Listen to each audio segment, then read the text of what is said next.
දකිනවා එක රාජාවලිය 13 වෙනි පරිච්ඡේදයට පෙරලා ගන්න හැමෝම එක රාජාවලිය 13 වෙනි පරිච්ඡේදයේ 11 වෙනි පදයේ සඳහන් වෙනවා අකීකරු ප්‍රොපෙක්ට තැනගේ අන්තිම දුක්ඛිත අන්තිමය කියලා. අකීකරු අනාගත වක්තෘවරයෙක් ගැන තමයි අද කතා කරන්නේ. බොහෝ අනාගත වක්තෘවරුන් ඉන්නවාද ලෝකයේ? සැබෑ අනාගත වක්තෘවරුන් ඉන්නවා. සැබෑ අනාගත වක්තෘවරුන්ට වඩා බොරු අනාගත වක්තෘවරුන් වැඩි. නමුත් අපි අද මේ සැබෑම අනාගත වක්තෘවරුන්ට දුක්ඛිත අන්තිමයක් එනවා නම් ඒ අන්තිමට හේතුව කුමක්ද කියලා අපි දැනගන්නට ඕන. අදවසේ අපි ඒකට යනවා ග්‍රවුන්ඩ් ඩිගින් කරන්න ඕනේ. මේ අනාගත වක්තෘවරයාගේ විස්තර දැනගන්න නම් අපි යන්න ඕනේ ටිකක් ඉස්සරහට ගිහිල්ලා සාලමෝන් රජතුමා එක්ක සම්බන්ධ වෙලා අහමු කොහොමද මේ සිද්ධිය පටන් ගන්නෙ? කොහෙන්ද මේක පටන් ගත්තේ? ඇයි මේක මෙහි විදියට වුනේ කියලා. එක රාජාවලියේ 11 වෙනි පරිච්ඡේදයේ 3 වෙනි පදයේ කියනවා සාලමෝන්ට ඔහුට කුමාරිකා භාර්යාවන් 700ක්ද උප භාර්යාවන් 300ක්ද සිටියෝය කියලා. සාලමෝන් කියන රජතුමා අපි දන්නවා ඊශ්‍රායල් දේශයේ සියලු ආශ්චර්යයන් වලින් පිරී සිටියා වූ රජ කෙනෙක්. සියලු දැනුම් සම්භාරණයෙන් පූර්ණව සිටියා වූ රජ කෙනෙක්. දෙවියන් වහන්සේ විසින් ඔහුට දුන්නා වූ ප්‍රඥාව ගැන දෙස් විදෙස්වල මිනිස්සු ආවා කියනවා. ඔහුගේ ප්‍රඥාව ගැන ඔහුගේ දැනුම ගැන බලන්නට. ඔහුගේ දැනුමතුකමෙන් ඔහුගේ ප්‍රඥාවෙන් ඔහු විසින් ඊශ්‍රායල් දේශයේ ගොඩනැගුවා වූ දෙවියන් වහන්සේගේ මාලිගාව බලන්නට බොහෝ මිනිසයන් ආවා. අපි බොහෝ වෙලාවට මේ සාලමෝන්ව හඳුන්වන්නේ wise of the wise. ප්‍රඥාවන්තයාගේ ප්‍රඥාවන්තයා මිනිසයාගෙන් කියන මිනිසයන් අතර. නමුත් මොහු මොනතරම් ප්‍රඥාවන්තයෙක් වුණත් කාන්තාවන්ගේ සිද්ධීන් සම්බන්ධයෙන් ඉතාම දුර්වල මිනිසෙක් වෙ සිටියා. ඔහුට භාර්යාවෝ 1000ක් හිටියා කියලා කියනවා. භාර්යාවෝ කීයක් හිටියද? 1000ක් සිටියා. ඉතින් අපි බලමු මේ සාලමෝන් රජතුමා මේ භාර්යාවෝ 10 හම්බ කරගත්තේ කොහෙන්ද? මේ භාර්යාවෝ 10ක් ඔහුට හම්බ වුණේ කොහෙන්ද කියලා. අපි බලමු පළවෙනි පරිච්ඡේදයේ සාලමෝන් එක රාජාවලියේ 11 වෙනි පරිච්ඡේදයේ පළවෙනි පදයේ සාලමෝන් රජ බොහෝ අන්‍ය ජාති ස්ත්‍රීන්ට එනම් ෆාරාවෝගේ දුව ඒ කියන්නේ ඊජිප්තුවේ වසර 430 ඊශ්‍රායල් සෙනග මොනවද කරේ? මිසරයේ වහලුන් වෙලා සිටියා. මේ වහලුන් වෙලා සිටියා වූ ඒ මිනිස්යන්ගේ නැත්නම් වහලුන් කරගෙන සිටියා වූ ඒ සෙනගගේ නැත්නම් රජුරුවන්ගේ දුවෙක්ව කසාද බඳිනවා සාලමෝන් ගිහිලා. දුව ඇතුළුව ඒදොම් වරුන්ගේද ශීදොන් වරුන්ගේද හිත්ති වරුන්ගේද කාන්තාවන් වූ බොහෝ අන්‍ය ජාති ස්ත්‍රීන්ට ආදරේ වුණේ. මේ ඊශ්‍රායල් වරු ඇතුළුව අපි දකිනවා මොහොත් වරුන්ගේ මේ මොහොත් වරුන්ගේ උත්පත්තිය සිද්ධ වෙන්නේ කොතනින්ද? කාටද මතක? කාටද කියන්න පුළුවන්? මොහොත් වරු සහ අම්මෝන් වරුන්ගේ උත්පත්තිය. හැමෝම බයිබල් ස්ටුඩන්ට්ස්ලා දේව ධර්මයේ හදාරන අය, උපතේ ඉඳලාම දෙවියන් වහන්සේ තුල ගමන් කරගෙන එන අය, බොහෝ දේශනාවන් අවුරුදු ගණන් අහන අය කොහොමද මොහොත් වරු ඉපදුනේ?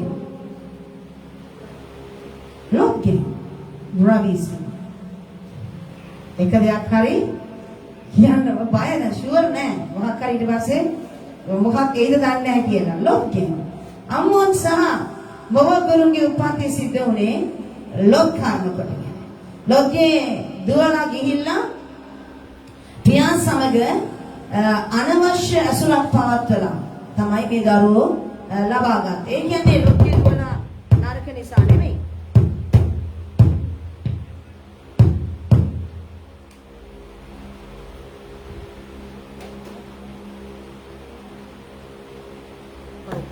මට මයික් නැතුව ඇහෙනවා කියලා කියනවා. කමක් නැහැ. මයික් නැතුව මම හිතනවා මගේ කටහඬ උඩින් සාධාරණව ඩිස්ට් කරන්න පුළුවන් කියලා.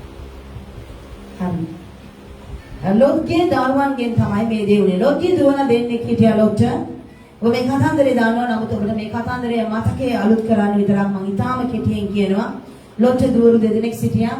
සොදොම සහ ගොමෝරාව විනාශයේදී මේ දුවරු දෙන්නත් එක්ක තාත්තා යනවා ෂෝවර් කියන පුංචි කන්දකට නැත්නම් පුංචි දූපතක් තියෙන තැනකට.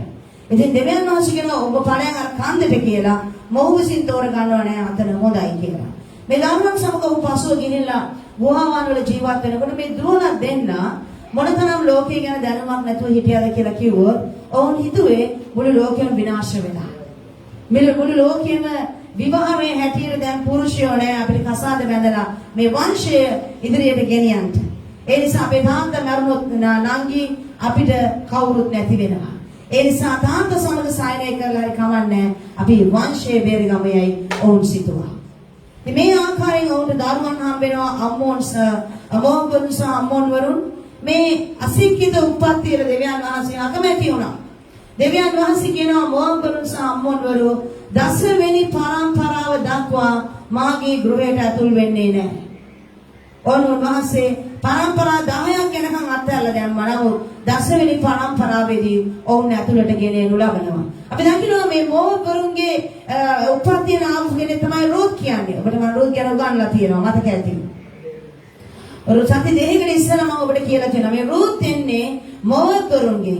හරියටම දෙවියන් වහන්සේගේ වචනය සම්පූර්ණ වෙමින් ඇය දසවෙනි පරම්පරාව නැත්නම් 11 වෙනි පරම්පරාව 10 වෙනි පරම්පරාව නියෝජනය කරමින් ආබ්‍රහාම ඉඳලා අපි අරගෙන බැලුවොත් ලෝත් දක්වා නැත්නම් බෝවස් දක්වා බැලුවොත් ඔව් පරම්පරා 10ක් 11ක් නියෝජනය කරන වෙලාවේ රූත් වෙනවා ඊශ්‍රායල ඇතුළට. හලෙලූයා. ඉතින් දෙවියන් වහන්සේ කියලා තිබුණා මොවුන්ට මේ ජාතීන් එක්ක උඹලා සම්බන්ධකම් පවත්වන්න එපා. ඒ ජාතීන් අතර හිටියා මොනවද හිටියේ ඊශ්‍රායලේ මිසරයේ ෆාරාවෝගේ දුව හිටියා මෝවරු හිටියා අම්මෝන්වරු හිටියා ඒදෝම්වරු හිටියා ශීදෝන්වරු හිටියා හිවිවරු හිටියා. මේ හැම කෙනෙක්ගේම දුවරු බැඳගත්තා සාලමෝන්. ඔව් මේ කාන්තාවන් දහස සම්පූර්ණ කරගෙන ඔවුන්ට ආදරේ වුණේ. සැබවින් ඔවුන් නුඹලාගේ සිත් තමන්ගේ දෙවිවරුන් වෙතට හරවන බැවින් නුඹලා ඔවුන් අතරට නොයා යුතුය. ඔවුන්ට නුඹලා අතරට එන්න ඉඩ නොදිය යුතුය. කියා ස්වාමීන් වහන්සේ ඊශ්‍රායල් පුත්‍රයන්ට යම් ජාතීන් ගැන කීසේක්ද ඒ ජාතීන්ට සාලමෝන් ස්නේහෙන් ඇලුම් වූයේය. දෙවියන් වහන්සේ මොන ජාතීන් නුඹලා අතරට එන්න හොඳ නැද්ද? එහෙම ඒ ජාතීන් ආවොත් නුඹලාට වෙන්නේ යන්නේ මොනවද කියලා පැහැදිලිවම කියා තිබෙද්දී සාලමෝන් වෙතනම් දැනුම් සම්භාරයකින් ප්‍රඥාවකින් හෙබි මිනිසයා දෙවියන් වහන්සේ එපා කියපු හැම මිනිසෙකම දూరు කසාද බැඳගත්තා. බැඳගෙන මොනවද කළේ? දෙවියන් වහන්සේට තිබුණා වූ සිත ඔහුගෙන් උදුරගෙන අන්‍ය දෙවිවරුන් වෙතට ඔහුගේ සිත අරගෙන ගියා. අපි ගොඩාක් වෙලාවට අන්‍ය ජාති කාර්යයන් සමග ඔබට විවාහ වෙන්න එපා කියලා කියන්නේ මෙන්න මේ නිසායි. ඔවුන් ඔබට ගොඩාක් ආදරේ ඇති. කිතුරුවෙකුට වඩා අන්‍ය ජාතික තරුණියක් අන්‍ය ජාතික තරුණියෙක් ඔබට ආදරය කරන්න පුළුවන්. නමුත් ඒ ආදරේ ටික කාලයක් යනකොට මොකද වෙන්නේ? ඔවුන් ඔබව දෙවියන් වහන්සේගෙන් ඈතට අරගෙන යනවා. ඔබගේ සිත දෙවියන් වහන්සේගෙන් වෙන පිටට අරගෙන යන්න කියනවා. සමහර විට විවාහයේ බැම්ම රැක ගන්න පිණිස ඔබට දෙවියන් වහන්සේගෙන් ඈත් වෙන්න සිද්ධ වෙනවා. මොනවා කරන්නද මගේ මහත්යා කියන දේ මම අහන්න ඕනි. මොනවා කියන්නද මගේ භාර්යාව කියන දේ මම අහන්න ඕනි. මොනවා කියන්නද මගේ නැන්දම්මා කියන දේ මම අහන්න ඕනි.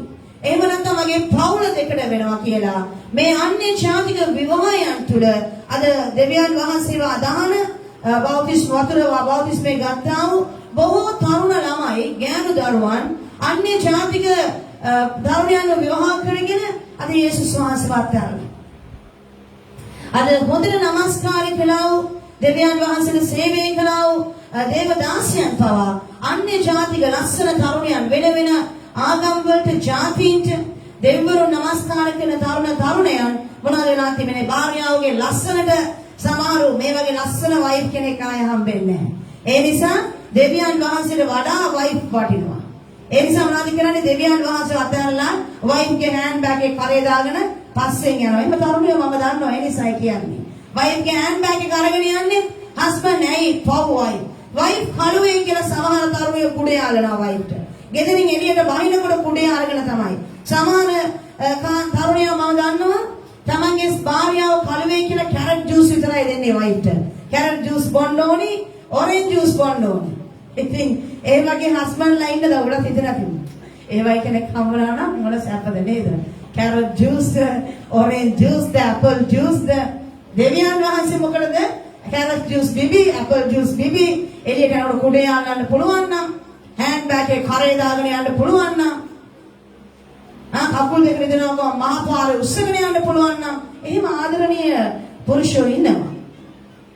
හැබැයි මේ ආදරේ ඔබව දෙවියන් වහන්සේගේ ආදරෙන් එළියට ගෙනිනවා මගේ ආදරණීය දුවේ පුතේ. මේ ආදරය මේ ලෝකාකාර ආදරේ සීමා සහිතයි. ඒකට සීමාවක් තිබෙනවා. ඔහුගේ තරුණ වයසේ ඔබව කරගහගෙන යයි. හැබැයි ඔහු වයෝ වෘද්ධ වෙනකොට ඔහු මරණයෙන් පස්සේ ඕනම මිනිහෙකුගේ වයස අවුරුදු 70යි 60යි 70යි ශක්තිය තිබුණොත් 80ක් 90ක් 100ක් ජීවත් වෙනවා. එතනිනුත් ඉවරයි. හැබැයි දෙවියන් වහන්සේගේ ප්‍රේමය ඒක සදාකාලිකයි. හලෙලූයා. උන්වහන්සේ ඔබ මාව ටික දුරක් උස්සගෙන ගිහලා මට මහන්සිය කියලා අතාරින්නේ නැහැ. ඊසුව ස්වර්ගයටම අරගෙන යනවා. හලෙලූයා. ඒ නිසා තමයි අපි මේ ලෝකාකාර මේ මායා ප්‍රේමයට ඔබ හසු වෙන්නට එපා. මේ ලෝකාකාරයේ මේ විදිය මේ ලෝකේ ප්‍රේමය මේ ආකාරයෙන් ඔබේ ජීවිතේට එන්න පුළුවන්. ආදරණීය තරුණයෙක් වෙලා ඉන්න පුළුවන්. ආදරණීය ස්වාමි පුරුෂයෙක් වෙලා ඉන්න පුළුවන්. ආදරණීය භාර්යාවක් වෙලා ඉන්න පුළුවන්. සමහර පුරුෂයාගේ භාර්යාව උනා නැන්දම් අශෝක. ඒ වගේ නැන්දම්ම කෙනෙක් හම්බ වෙනවා නම් ආය ජීවිතේ ඊට වඩා දෙයක් නැහැ. කනක් කියලා ජීවත් වෙන්න පුළුවන් ජීවත් වෙන කාලෙට. ඒ නිසා මහත්ය හොඳ නැතුණා නැන්දම්ම හොඳයි. මම ඒ නිසා තමයි මගේ හස්බන්ඩ් එක්ක ඉන්නේ සිස්ටර් නැන්දම්ම හොඳයි ඉන්නවා. සමහරව එහෙම නැන්දම්ම නිසා ජීවත් වෙනවා. සමහරව නෑනලා මස්සිනවල නිසා ජීවත් වෙනවා. සමහරව කිතුණු වුණාට ඒ කට්ටු දෙකේ ගෙදර නිසා ජීවත් වෙනවා. ඒ ලස්සන සුභෝභෝගී වාහනේ නිසා ජීවත් වෙනවා. තවත් සමහර උපාධිය නිසා මගේ වයිෆ්ට උපාධියක් තියෙනවා මොනවා නැතත්. තමක් නෑ ක්‍රිස්තියානි කෙල්ලෙක් බැඳලා පල්ලියට ගිහිල්ලා අත්පුඩි ගලා හාලෙලුයා හාලෙලුයා හාලෙලුයා කීකීන්දී. එහෙනම් මේ වයිෆ් එහෙමද? යාර උපාධියක් තියෙනවා ඔළුවේ තොප්පියක් තියෙනවා. කොල්ලක් හරි කවන්නේ ඔළුවට දාගන්න. මේ වගේ අල්ප දේවල් නිසා අපි කියන දෙවලින් සොප්පමාන සොප්ප සාමාන්‍යල් කියලා. වැඩකට නැති ප්‍රයෝජනයක් නැති මේ වගේ දේවල් නිසා දෙවියන් වහන්සේ වතාරිනවා. හොඳට මතක තබා ගන්න. මේ වචනේ අසන්නා වූ අන්තර්ජාලේ ඉන්නා වූ තරුණ තරුණීනි විවාහ වෙච්ච අය නම් දැන් සමහර පුරුෂ ආතාලේ යන්න එපා. සිස්ටර් කිව්වා දැන් කරන්න දෙයක් නැහැ. මම අලුත් හස්බන්ඩ් කෙනෙක් හොයා ගන්න ඕනේ දෙවියන් වහන්සේට ආදරය කරන කියලා වැරදි ආදර්ශ ගන්න එපා. මම කියන්නේ හස්බන්ඩ් අදාළ වෙන කෙනෙක් ගන්න කියලා. හැබැයි ඒකක් කියන එහෙම ගත්ත අය ඉන්නවා. එහෙම ගත්ත අය මම දන්නවා. ඒක දේශනාව සිස්ටර් මේ වචනේ කියන විදිහට මගේ හස්බන්ඩ් මට වඩා ගොඩක් වයසයි. මොකද්ද? වයසයි. ළමයිනුත් ඉන්නවා අපිට. ඒ වුණාට දැන් එයා වයසයි යා ක්‍රිස්තියානි නෙමෙයි මම තරුණයි. දෙවියන් වහන්සේගේ වචනය ඇතුළේ දැන් මම ක්‍රිස්තියානි කෙනෙක් බැඳලා ඒ විවාහයෙන් අයින් වෙලා මම තව කෙනෙක් එක්ක ජීවිතේ ක්‍රිස්තියානි විදියට යන්න ඕනේ. හැබැයි ඒ කසාද බැඳිච්ච කිතුණු එක්ක නෙමෙයි. තමන්ගේ ස්වාම පුරුෂයන්ව අතහැරලා එක්කෙනෙක් නෙමෙයි ගොඩක් ඉන්නවා. ඒ අන්‍ය ජාතික ස්වාම පුරුෂයව අතහැරලා ඔහු වයසයි මම තරුණයි මම ලස්සනයි කියලා ඔවුන් අතහැරලා ඊට වඩා ජව සම්පන්න හොඳ තරුණ ලස්සන පුරුෂයෝ කසාද බැඳගත්තා ඔවුන් දෙවියන් වහන්සේගේ දරුවෝ නෙමෙයි. මෙතන තිබෙන්නේ මොකද්ද මුල් වෙලා තියෙන්නේ? කාමය, වෛශ්‍යකම, ආශාව. දෙවියන් වහන්සේ කියනවා යම් පුරුෂයෙක් තමන්ගේ භාර්යාව අතහැරලා තවත් කෙනෙක් විවාහ කර ගන්නවා නම් ඒ විවාහව කරගන්නේ මොකක් නිසාද? වෛශ්‍යකම නිසාමයි. කාටත් කියන්න බෑනේ එයා පව්වනේ අර මොහම්මද් දෙහිමනේ අර බොඩි හැම ගෑනු කෙනෙක්ම කසාද බැඳගත්තම උඹේ එයා බැඳ මෙයා බැඳ කියලා වම මම ඒගොල්ලන්ට උදව් කරනවා. මොකද කරන්නේ? උදව් කරන යාගේ හස්බන්ඩ් නෑ මම එක්කසේ එයාව බැඳ ගන්නවා. ඒ පුංචි ළමයෙක් ඔබ කසාද බැඳියයි. කවදාද ළමයා කසාද බඳින්න එපානේ නේද? ඒ නිසා බඳින්න ඇති. එහෙම නෑ මම කියන්නේ. අනුකම්පාවට කසාද බැඳනවා. මේ හැම දෙයක් පිටිපස්ස සැඟවෙලා තිබෙන වෛශ්‍යකමයි. මේ හැම දෙයකම මුල වෛශ්‍යකමයි. ඒ නිසා ප්‍රවේශම් වෙන්න වචනේ වැරදිට අරගෙන ඊට පස්සේ දැන් අහගෙන ඉන්න තරුණයෝ මගේ වයිෆ් ක්‍රිස්තියානි නෙවෙයි කියලා බැරි වෙලාවක් ගිහලා ක්‍රිස්තියානි ගෑනම එක කියලා වයිෆ් දරුවා අතරින් එපා පුතේ. මම මෙතනදී වැරදි ආදර්ශයක් දෙනව නෙමෙයි. මොනවද එහෙනම් සිස්ටර් අපි කරන්න ඕනි? මගේ වයිෆ් ක්‍රිස්තියානි නෙමෙයි, මගේ හස්බන්ඩ්ස් ක්‍රිස්තියානි නෙමෙයි. අතාරින්නත් එපා නම් මුන් දෙපාලියක් දෙන්නේ නැත්තම් දෙවියන් වහන්සේ අදහන්නෙත් නැත්තම් අපි මොනවද කරන්න ඕනි? දේව වචනේ කියනවා. යම් කිසි පුරුෂයෙකුට අදහන දෙවියන් වහන්සේව අදහන භාර්යාවක් සිටිනම් ඒ භාර්යාව නිසා පුරුෂයා පිරිසුදු කරලා සිටිනවා. හalleluya. යම් කිසි පුරුෂයෙකුට නොහදන භාර්යාවක් ඉන්නවා නම් පුරුෂයා නිසා භාර්යාව සුද්ධ කරලා සිටිනවා. ඒ නිසා උන්ට ලැබෙන දරුවෝ සුද්ධයි. ඒ නිසා පුරුෂයා භාර්යාව අතහැරීම නෙමෙයි මේකට තියෙන සොලියුෂන් එක ඕන වෙන යාචනා කරන්ට ඔබගේ දෙවියන් වහන්සේලා යන ගමන හස්බන්ඩ් කොච්චර යවුවත් කමන්නේ සභාවට යන්න. මහත්ය කොච්චර එපායවත් කමන්නේ යාචනා කරන්න. ඒ අපේ කාන්තාවෝ මහත්ය කිව්වොත් සීටු දාන්න එපා කියලා සීටු දානවා. මහත්යන හොරෙන් හරි සීටු දානවා. මම හම්බ කරන ගේන සාවි ටික ඔක්කොම රත්තරන් බඩු වලට දීලා රත්තරන් බඩු කන කර බෙල්ලේ කටේ කරේ එල්ල ගන්නවා. ඔබ නතර කරපන් කිව්වොත් හොරෙන් හරි රත්තරන් බඩු හදනවා. නේද? අදුම් පාපන්දුම් බාරගෙන අරගෙන අල්මාරි පිරීලා තියෙනවා. ඒව ගන්න එපා කියලා කිව්වොත් ඒ හොරෙන් හරි ගන්න අදුමක් හංගනවා. හැබැයි භාර්යාව කී කරුවේ කොතනද දන්නවද? සබාවට යන්න එපා ඔබ කියලා කිව්වොත් හිට ගන්නවා. මොකද ජාතික කියන්න හිට කිව්වා වගේ හිටගෙන ඉන්නවා. ඇයි සිස්ටර් සබාවට එන්නේ නැත්තේ? හස්බන්ඩ් එපා කියලා තියෙන්නේ. පවුල නැක ගන්න ඕනේ. ඕගොල්ලෝ කියයි සබාවට එන්න කියලා. මහත්ය මාව දාලා කියොත් ඒ නිසා පවුල රැකගන්න මොනවද කරන්නේ? මම සභාවට එන්නේ නැහැ. හැබැයි ඔබ පවුල රැකගන්න කියන නතර කරේ නැහැ. ඔබ පවුල රැකගන්න අනියම් සබඳතාවයක් පාවතකම නතර කරේ නැහැ ඔබ පවුල රැකගන්න ඔබ මුදල් නාස්ති කරපේක ඔබ නතර කරේ නැහැ. පවුල රැකගන්න විනාශ කරන්න ඔක්කොම කරලා දෙවියන් වහන්සේගේ පාමුලට යන්න එපා කියපු දේ විතර තදින් අල්ලගෙන සුවච කීකරු භාර්යාවක් වෙනවා. භාර්යාවනි ස්වාමීන් වහන්සේ තුල ඔබලගේ පුරුෂයාට කීකරු වෙන්න. දෙවියන් වහන්සේ තුල ස්වාමි පුරුෂයාම කියනවා නම් එයි දෙවියන් වහන්සේ අතල්ලා වරෙන් යම් මගෙත් එක්ක මගේ දෙවියව අදහන්න කියලා. ඔබ ඒ දේ කරන්න යන්න එපා. ප්‍රථම ස්ථානයේ ස්වාමීන් වහන්සේට දෙන්න. උන්වහන්සේ කියන මාව දෙසා මේ පොළවේ යමක් අත්හැරගත්තද ඒ දේවල් බුදුගුණයක් ලබන්න යනවා. ස්වාමීන් වහන්සේ උදෙසා නැති කරගත්තොත් මේ කතාවට යන්න බැරි වෙනවා. ආයෙත් අපි යනවා. සාලමෝන් භාර්යාව 10ක් හම්බ කරගත්තා. කොහොමද හම්බ කරගත්තේ? දේව වචනයේට පිටින් දෙවනාසේ එපා කියපු දේ කරමින් ඔහු භාර්යාවන් 10ක් සම්බ කරගත්තා.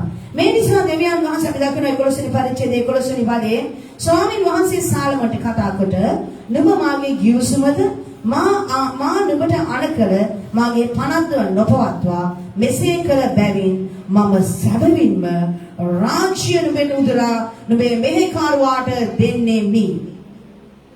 It's already appointed. It's already done. උඹ මගේ වචනේ කීකරු වෙන්නේ නැතුව මම එපා කියපු දේවල් ඔක්කොම කරපු නිසා උඹට දීපු දේ උඹේ උදුරන අරගෙන කිව්වේ නෑ. මොනවද කිව්වේ? උදුරන by force. මම උඹේ ඒකෙන් උඹේ උදුරන අරගෙන. ඔබ හිතන්න ඔබට කවුරුනේ දෙයක් දැන් ගෙනත් දෙනවා. පුතාට මම මොනවද ආසාවෙන් ගෙනත් දෙයක් ගෙනත් දුන්නා. මම ඇවිල්ලා ඔබගේ ඒක දෙන්නකෝ කියලා ඉන්නන්නේ නෑ. දීපම් කියලා උදුරන අරන් යනවා. මොන තරම් දුකක් දැනෙයිද? පුදුම මිනිස්සෙක්නේ. ඒක දෙනකම්වත් හිටියේ නෑ. මට මතකයි එක සිස්ටර් කෙනෙක් අපි සේවය කළා සභාවක මීට කලින් ගීතිකා කියපු ළමෙක් මයික් 3යි දුක තිබුණේ සභාවටම. ඒ ගීතිකා කියපු ළමයා ගීතිකා කියනකොට මේ දේවදාසගේ භාර්යාවට ගීතිකා කියන්න ඕනේ. ඇයට ගීතිකා කියන මයික් එකක් නැති නිසා අර ළමයාට මයික් එක දීපන් කියලා. ඉතින් මේ ළමයා තාසයි ගීතිකා කියන තරුණ පුංචි ළමයි. ඉතින් මේ ගීතිකා කියනකොට ගිහිල්ලා මොකද කරන්නේ? මයික් එක ඇත්තලා අත්ත ගමට ඒ ළමයාගේ මේ පපුව ඔක්කොම හූරගෙන මයික් එක ඇදලා අරගෙන ඒ ළමයාගේ මේ හරිය ලේ පෙරේනවා. ඒ ළමයා මුල්ලකට ගිහලා අඬනවා. මෙයා ස්වාමීන් වහන්සේ ප්‍රශංසා වේවා කියලා දැත් ඔසවලා ආත්මෙන් පිරලා දන්නේ නැහැ අර එකේ අඬනවා.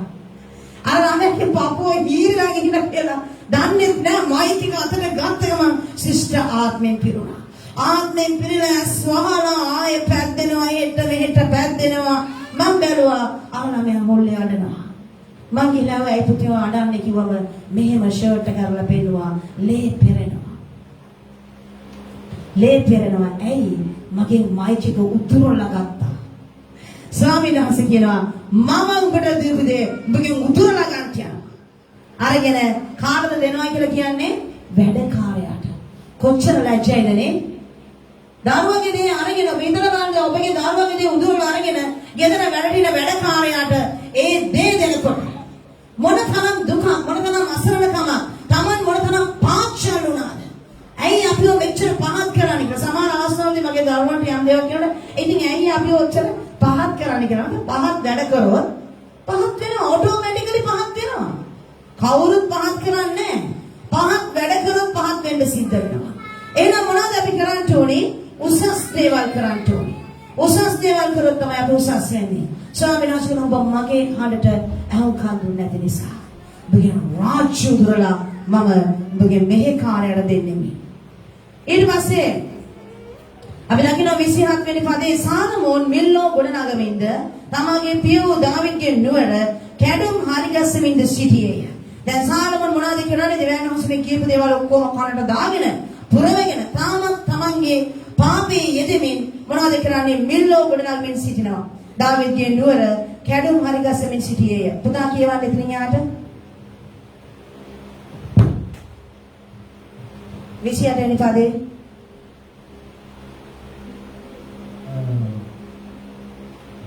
විශේෂයෙන්ම පදේ B කොටස. යෙරොබෝම් රජුගේ වෙලෙන්දෝ නෑ. යෙරොබෝම් වනායේ බල සම්පන්න මිනිසෙක් විය.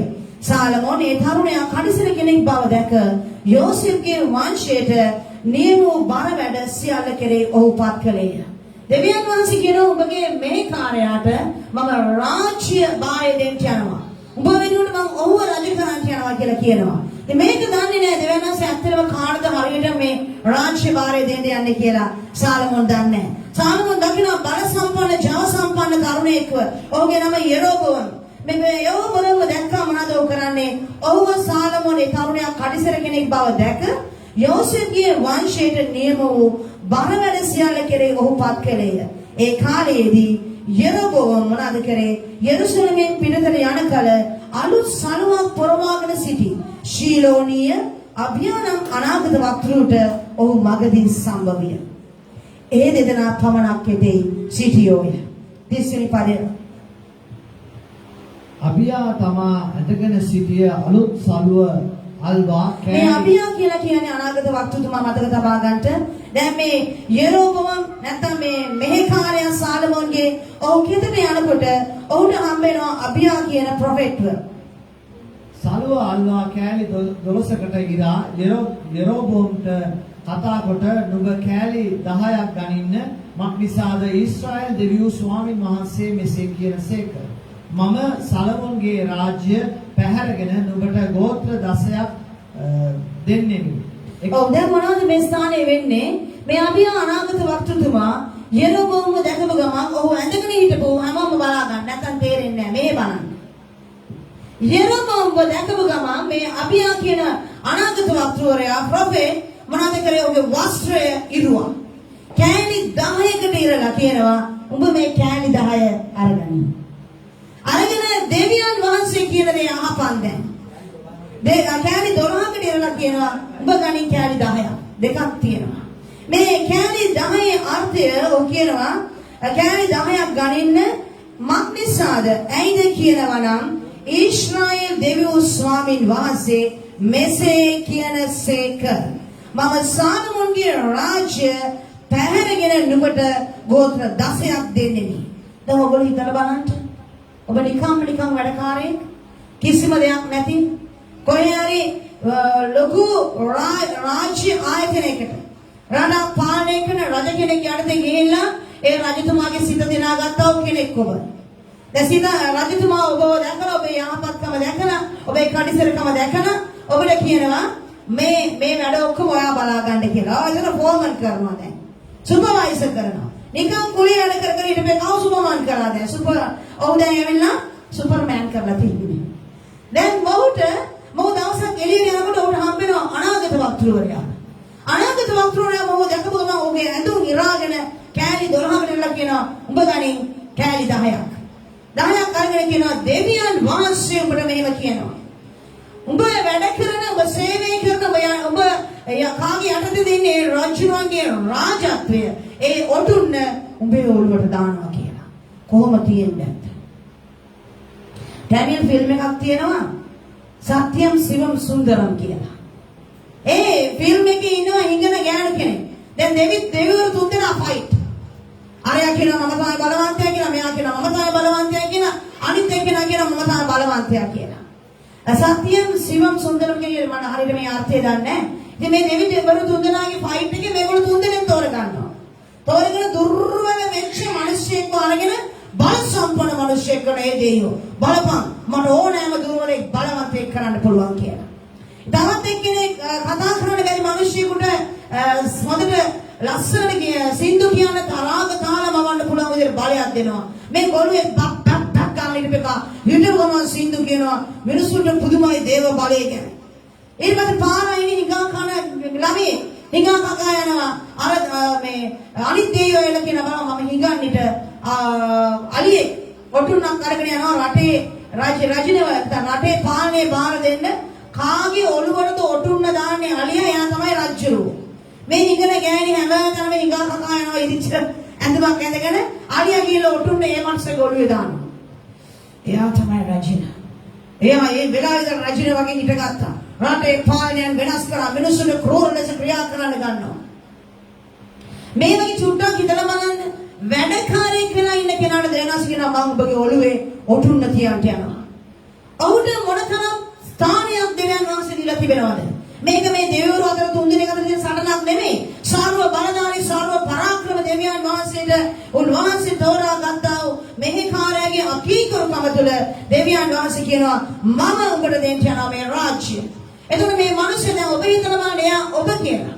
දෙවියන් වහන්සේ කියනවා මම ඔබට මේ රටේ පාලනය දෙන්න යනවා පුතේ. මේ රට පාලනය කරන ජනාධිපති හරිය නෑ. හෙට ඉඳලා ඔබ මම මොකද මේ ඡන්ද මේ මැතිවරණේ හිටවන මම ඔබ ජයග්‍රහණය කළ ඔබ ජනාධිපති වෙන්න යනවා කියලා.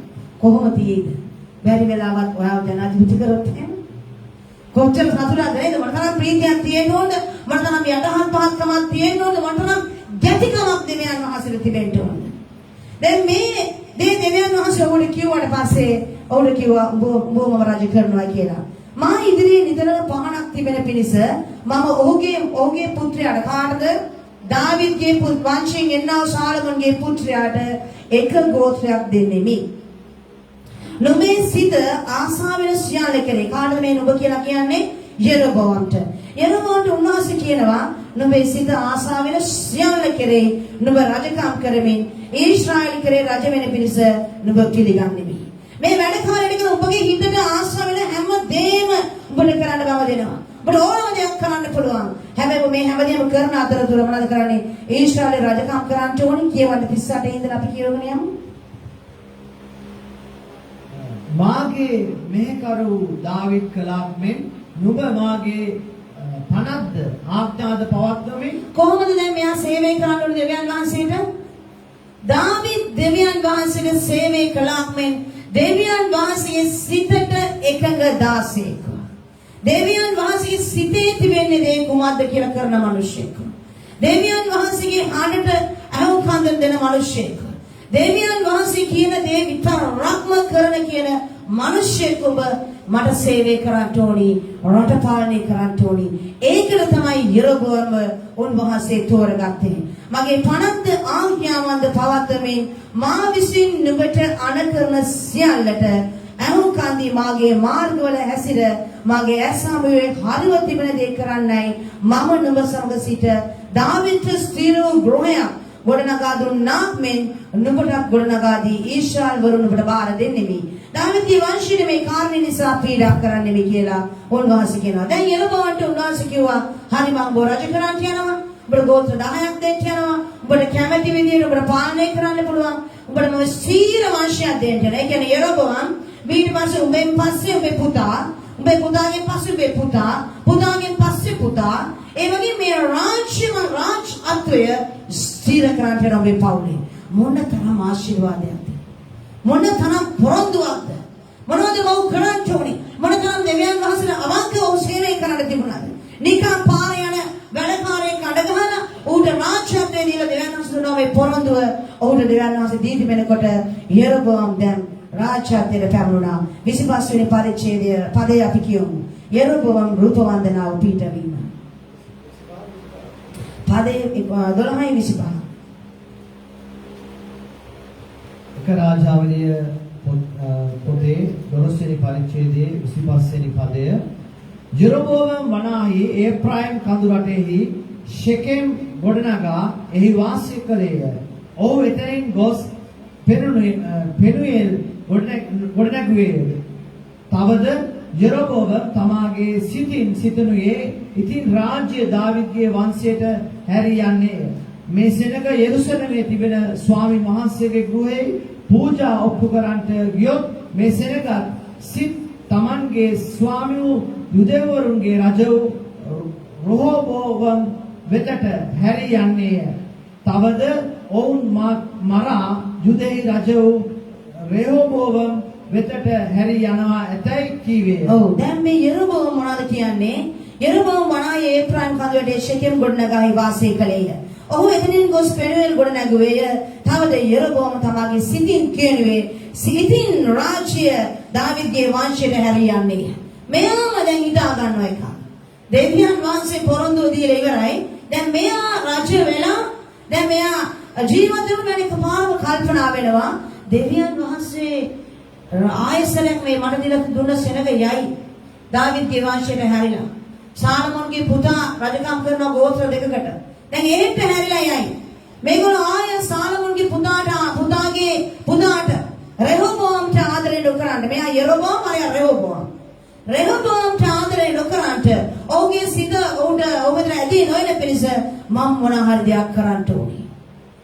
අද ගොඩාක් මිනිස්යන්ගේ ජීවිත මේ වගේ. දෙවියන් වහන්සේ තමන්ට දෙන්නා වූ දේවලින් ඔවුන් මොනවද කරන්නේ? පුතේ හැමෝම නැගිටලා ඉන්න. සභාව නිදා ගන්න තැනක් නෙමෙයි. අවදියෙන් ඔබගේ මේ වචන ඔබේ කන් වලින් අරගෙන යන්න නැති වෙන්න. දෙවියන් වහන්සේගේ වචන ඕමනාවෙන් ඔබ නිින්දේ කමක් නැහැ. ඕමනාවෙන් නැගිටලා පිබිදලා අහගන්න. මොනවද කියන්නේ උන්වහන්සේගේ වචනේ? ඔබට දීලා තිබෙන දේ උදුර ගන්න යනවා දෙවියන් වහන්සේ. නිදාගෙන ඉන්න එපා. ඔබ දන්නේ නැති වෙලේ උදුරන්න ඕනේ නිකම්ම වැටේ. අපිට යන්න පුළුවන්. ඒක නිසා නැගිටලා ඉන්න. අවදියෙන් ඉන්න. උන්වහන්සේ කතා කරන ඔබට දීලා තිබෙන දේ ඔබගෙන් උදුරගෙන යන්න කියනවා. ඇයි උදුරගෙන යන්න කියන්නේ? ඔබගේ නොසලකිරීමක් කම නිසා. ඔබගේ ආලස්‍යකම නිසා. ඔබ දෙවියන් වහන්සේගේ හඬට අනුකම් දෙන්නේ නැති නිසා. දෙවියන් වහන්සේ එපා කියන දේ ඔබ කරමින් ඉන්න නිසා. ඔබ ඔබට ඕන දේවල් කරන නිසා. දෙවියන් වහන්සේ ආ මිනිස්සුන්ව පත් කරේ තමන්ට ඕන දේවල් කරන්නට නෙමෙයි. දෙවියන් වහන්සේගේ දේ කරන්න පිණිසයි. තමන් ආස කරන දේවල් කරන්නට නෙමෙයි. දැන් මෙතන මොනවද කියන්නේ? මො සිතනුවේ ඉතින් රාජ්‍ය දාවිද්ගේ වංශයට හැරී යන්නේය. මේ සෙනඟ යෙරුසලමේ තිබෙන ස්වාමීන් වහන්සේ ගෘහේ පූජා ඔප්පු කරන්නට ගියා. මේ සෙනඟගේ සිත් තමන්ගේ ස්වාමිය යුදවරුන්ගේ රජ රෙහෝබෝම් වෙතට හැරී යන්නේය. තවද ඔවුන් මරා යුදායි රජ යෙරොබෝම් වෙතට හැරී යනවා ඇතයි කීවේය. එවිට රජ මන්ත්‍රණය කොට රන් වස්සන් දෙදෙනෙක් සාදවා යෙරුසලමට නැගී යාම නුඹලාට අමාරු වැඩිය. දෙවියන් වහන්සේ මේකාව පත් කරේ මොකටද? දෙවියන් වහන්සේ අනපරිදි ජීවත් වෙන මොකද සාලමෝන් දෙවියන් වහන්සේ එපා කියපු ජාතින්ගේ භාර්යාව කසාද වැදලා හරකුන්ට වදිනවා, එජෙම්පන්ට වදිනවා, මීයන්ට වදිනවා, ඉරට වදිනවා, හඳට වදිනවා, ගස් වලට වදිනවා, කන්දක් දකින්න බෑ, කන්දට වදිනවා. යන්නේ තැන් වල වාඩි වෙලා යන ඔක්කොම පස්ස උස් යන්න ඕනේ. ඇයි? උස්තරන් දැකපු ගමන් පිරිමියන් දැකපු ගමන් නැගිටලා ගෞරව ආචාර කරලා යන්න. ඉතින් මේක දෙවියන් වහන්සේ පත් කරපු රජ මෙහෙම කර යනවා දැකපු දෙවියන් වහන්සේ වැඩකාරයා වරන් කියනවා පුතේ ඔබගේ රාජ්‍යර කරපු දේ ඔබ කරන්න බෑ. ඔබ මගේ සිතේ එක දාසිය දාවිද් කරපු දේ තියෙනවානේ ඒක කරපන්. දාවිද් හැම උස්තරක පහ කරලා දැම්මා. රාජ්‍යයට ආශේලා මොන පහ කරා දෙවිවරුන්ගේ රූප පිළිම රූප ස්තම්භ කඩලා පහ කරලා දේශය පවිත්‍ර කරා. දාවිද්ගේ කාලේ දේශයේ එක්සේසත්ව තිබුණා. මේකට තමයි මෙයා තෝරගත්තේ. ඔබ මේ වැඩේ කරන්න එපා. ඔබ මේ පාපේ කරන්න එපා. මම කියන දේ ඔබ කරපන්. ඔබ උඹේ සදාකාල වංශයක් ස්ථිර කළ දෙන්න යනවා. නමුත් මේ මිනිසයා රාජ්‍යයට ආවට පස්සේ මොනවද කරන්නේ? දැන් ඔහුගේ ඔළුවෙන් ඔහු කල්පනා කරනවා ඇයි මේ පූජාසනේ නැත්නම් යෙරුසලමේ දේව මාලිගාව තිබුණේ යෙරුසලමේ දාවිද්ගේ නුවර. මේ ගෝත්‍ර 10 මෙයන්ට උරි වසරක් පාසා තිබෙන හැම උත්සවයකටම දේව මාලිගාවට. එහෙම දේව මාලිගාවට යනකොට මේගොල්ලන්ගේ හිත් සාලමෝන්ගේ පුතා රජව ඉන්නව රෙහෝබෝම්ට ඇදිලා ගිහිල්ලා මෙයාව මරලා අරයත් එක්ක එකතු වෙයි කියලා මෙයාට හිතුණා. මේ සිතුවිල්ල සමාන සාතන් ගෙනත් උඩ දාන්න ඇති සමාඩ නෙමෙයි අනිවාර්යෙන්. මේ වගේ අයිඩියාස් දෙන්නේ සාතන් තමයි. උඹගේ පාස්ටර්ව අතන ඔබ පාස්ටර් කෙනෙක් වෙනවා. පාස්ටර් වැඩි උඹට හොඳ නෝන තියෙනවා. ඒ වගේ අදහස් දෙන්නේ දෙවියන් වහන්සේ ශුද්ධාත්මයන් වහන්සේ කියලා ඔබ කවුරුනේ හිතනවද? ඔබට වැරදිලා. ඔබට වැරදිලා. මට ශුද්ධාත්මයන් වහන්සේ කතා කරානේ මොනවද කතා කරේ? මට කිව්වා ගිහලා වෙනම සභාවක් පටන් ගන්න කියලා. ශුද්ධාත්මයන් වහන්සේ පුදුම විදිහට කතා කරන්නේ මිනිස්සුන්ට මේ දවස්වල. පුදුම විදිහට දේවල් කියන්නේ ශුද්ධාත්මයන් වහන්සේ. හැම දෙයකම ශුද්ධාත්මයන් වහන්සේ අල්ල ගන්නවා. මෙවැනි අදහස් ශුද්ධාත්මයන් වහන්සේ දෙන්නේ නැහැ. සභාව කැඩීම බිඳීම දෙවියන් වහන්සේගේ වැඩේ නෙවෙයි. කියන කැඩීම කියන්නේ මිනිස්යා කඩනවා සභාව නැමැති ඔබව කඩන උන්වහන්සේ. මම මේක මේ ආයෙ කියන්නේ මොකද මේ දේශනාව වලින් හරියට වැරදි අර්ථකථන ගන්න ඉන්නවා අප්පා. දේශනා කරන්න හරි බයයි මම. ඒ දේශනාව වැරදි විදිහට ගන්නෙ. එක්තරා සහෝදරියක් මට කියලා තිබුණා සිස්ටර් මගේ සභාවේ ළමයින්ට මම කතා කරන්නේ කොහොමද මෙතන ඉන්න මගේ දරුවෝ ඔබ ගැන මට වගකීමක් තිබෙනවා. දෙවියන් වහන්සේ මට දීලා තිබුණා දරුවෝ මට දීලා තියෙන බැටළුවෝ. මම මගේ සභාවට කතා කරන්නේ කිව්වා සිස්ටර් මගේ කියලා සභාවක් තියෙනවද? ඇයි ඔබ ඒ විදිහට මේ කතා කරන්නේ? ඉතින් පුතේ මට කියලා පුතෙක් ඉන්න පුළුවන් නම් මට කියලා දුවෙක් ඉන්න පුළුවන් නම් මට කියලා බඩක් තියෙන්න පුළුවන් නම් මට කියලා ඇස් දෙකක් තියෙන්න පුළුවන් මට කියලා කනක් තියෙන්න පුළුවන් නම් මට කියලා ශරීරයක් තියෙන්න පුළුවන් නම් අපේ මහත්තයා නෙමෙයි මගේ මහත්තයා කියලා මහත්තයෙක් ඉන්න පුළුවන් නම් අපේ නෝනා නෙමෙයි මගේ නෝනා කියලා නෝනෙක් ඉන්න පුළුවන් නම් මගේ කියලා ගයක් තියෙන්න පුළුවන් නම් මගේ අම්මෙක් අම්පෙක් ඉන්න පුළුවන් නම් මට කියලා සභාවක් තියෙන්න බැරි මේ මගේ සභාව කියන කැක්කුම හැංගීම නැති නිසා තමයි සභාවට හෙන ගැහුවක් කමන්නේ නැහැ කියලා ඔක්කොම කඩාගෙන මිදගෙන යන්නේ. කවුරු හරි මගේ ළමයා කියලා ඔන්න ඔය ඉන්නවද? නැගනේ අපේ ළමයා කියලා කතාවල් දානවද? අපේ ළමයිනේ ඔන්න ඔය ඕන විදිහට කියන්නේ. මගේ ළමයා නිසා මොනව කරත් මගේ ළමයානේ. ළමයාව හදා ගන්න ඕනේ. මොනව කරත් මගේ අම්මනේ මොන කරන් දෙස් තිබ්බා. තෝ අඹරෙන් චෝනි තොට එහෙම යන්නේ නැතොත් හරියන්නේ නැහැ කිව්වා මොනා කරත් මගේ අම්මනේ කොච්චර දෙස් තිබ්බත් වැදපු කුසනේ ඇතුලෙන් ආශිර්වාද කරන්නේ වැරදි දේශනාවකදී වැරදි වචනේ විතරක් ගන්න එන්න එපා ඒකේ තිබෙන අන්තර්ගතය මොකක්ද මේ කියන්නේ ඒක තේරුම් ගන්න අයියේ අහගෙන ඉන්න බල්ලෝ මරවෝ නිවන් දකිත්වා ගෙදර ගියා ඒක විතරක් නෙමෙයි එක්තරා අම්මා කෙනෙක් ගියාලු බණ ගෙදරක දැන් හාමුදුරුවෝ බණ කියනවලු. හාමුදුරුවෝ බණ කියනකොට මේ අම්මා බණ වලට වාඩි වෙච්ච ගමන්ම බල්ලෝ කියනවා වුණලු. ඒක අහගෙන නිින්ද ගිහිල්ලා. ආයේ නිින්ද යනකොට මරුවෝ කියවලු. ඒකත් අහගෙන නිදාගත්තා. වචන දෙකක් ඇහෙලා තියෙනවා. ආයේ නැගින්නකොට නිවන් දකිත්වා කිව්වලු. එයා ගෙදර ගියා. පුතා යවන අම්මේ කොහොමද ඊයලා බණ? ඔය කිව්වේ පුතේ මොනවාද මේ එන බණවල කිව්වේ බල්ලෝ මරුව නිවන් දකිත්වා කියන්නේ බං ඒ වගේ වෙන්න එපා දේශනාවක ඒ වගේ කිතුරුවෙක් වෙන්න එපා ඔබ බයිබලයේ ක්‍රිස්තියානිකාරයෙක් වෙන්න දේ වචනේ කියන විදිහට කිතුරුවෙක් වෙන්න ක්‍රිස්තියානින ඕන තරම් ඉන්නවා ආමීන් කියන්නේ ඕන තරම් ඉන්නවා බයිබලයේ කිතුරුවෙක් වෙන්න. දේශනාව සරල ඇති කරන්න දෙයක් නැහැ. මන් ටිකක් සරලයි. When it comes to the word of the Lord. නැතුව මන් සරල නැහැ. ළමයින්ගෙන් තමයි අහන්නේ. අම්මා සරලද නැද්ද කියලා. මොනවද කියන්නේ? බොහෝ විටනවා මේ සෙනග දේව මාලිගාවට ගියොත් ඔහුගේ සිත හැරියයි. දෙවියන් වහන්සේ දීපු දේ ගැන විශ්වාසය නැති වුණා. ඔහු දෙවියන් වහන්සේ ලැබපු දේ රැක ගන්නට ඔහු වෙනත් විකල්ප ගේන්න පටන් ගත්තා. භයානක දෙයක් ඔහු කරනවා. මොකද කනේ? රන් වස්සන් දෙදෙනෙක් හරක් දෙන්නෙක් හැදුවා රත්තරණින්. මේ රන් වස්සන් දෙදෙනා හදලා කියනවා මෙසේනකට කතා කරලා කියනවා ගෝත්‍ර 10 10 කියනවා උඹලාට යෙරුසලමට නැගිලා යන්න මහන්සි වැඩි. ඔයගලන්ට මහන්සි වැඩි. ඒක නිසා මම ඔයගලට ගොඩාක් ආදරය කරනවා. මම කැමති නෑ මගේ රට වැසියනි, මගේ සෙනගෙනි, මගේ දේව දරුවනි මම ආස නෑ ඔයගොල්ලෝ මහන්සි වෙනවට. ඔයගොල්ලෝගේ කකුල් නිද වෙනවට මම කැමති නෑ. ඔයගොල්ලෝගේ දරුවෝ කර තියාගෙන යනවට මම කැමති නෑ. ඒ නිසා මම ඔයාලට ලේසි ක්‍රමයක් කියලා දෙන්න යනවා. අපි හරක් දෙන්නෙක් දෙපැත්තේ තියමු. මොකද හරක් දෙන්නේ. රටේ එහා කෙළවරේ හරකෙක් තියමු. රටේ මෙහා කෙළවරේ හරකෙක් තියමු. එතකොට මේ පැත්ත නියෝජනය කරන අය මේ හරකට වදින්න, අර පැත්ත නියෝජනය කරන අය කියන අර හරක් උන්ට වදින්න. දැන් උඹලා 10ක් ඉන්නෝනේ ගෝත්‍ර 5ක් එහෙට වැදපල්ලා, ගෝත්‍ර 10 5ක් මෙහෙට වැදපල්ලා. එතකොට හරිනේ. ප්‍රශ්නේ විදිහට උඹලට උත්සවයක් තියෙනවා. මංගල සියල්ල පවත්වන්නත් පුළුවන්. ආචාර්ය කරණකට යන්න ඕනෙත් නෑ. ඒක නිසා අපි එහෙම කරමු.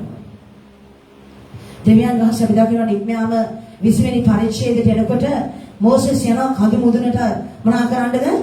ලෑලි දෙක අරගෙන එන්න. දෙවියන් වහන්සේ යූසුම අරගෙන එන්න. ඒ එනකොට දින 40කින් ඔහු බහිනකොට මෙන්න හරකෙක් හදාගෙන. ඔක්කොමලා කොණ්ඩ කඩා දාගෙන කාලා බීලා විනිපත්තු කරගෙන බාල් නටනවා එක වටේ. මෝසෙස් ඒක දැකපු ගමන් දරා ගන්නට බැරුව ඒ ගිය ගල්ලෑලි දෙක පොළවේ ගහලා කඩනවා.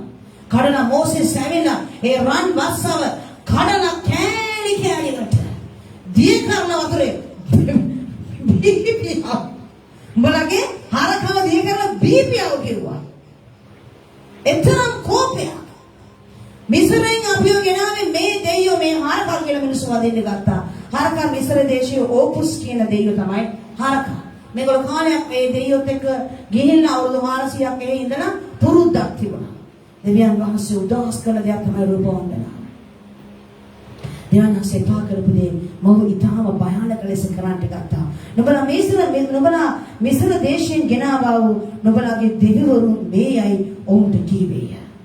මනසම භයානක දෙයක් නුඹලාගේ දෙයියෝ මෙයා තමයි කියලා කිව්වා.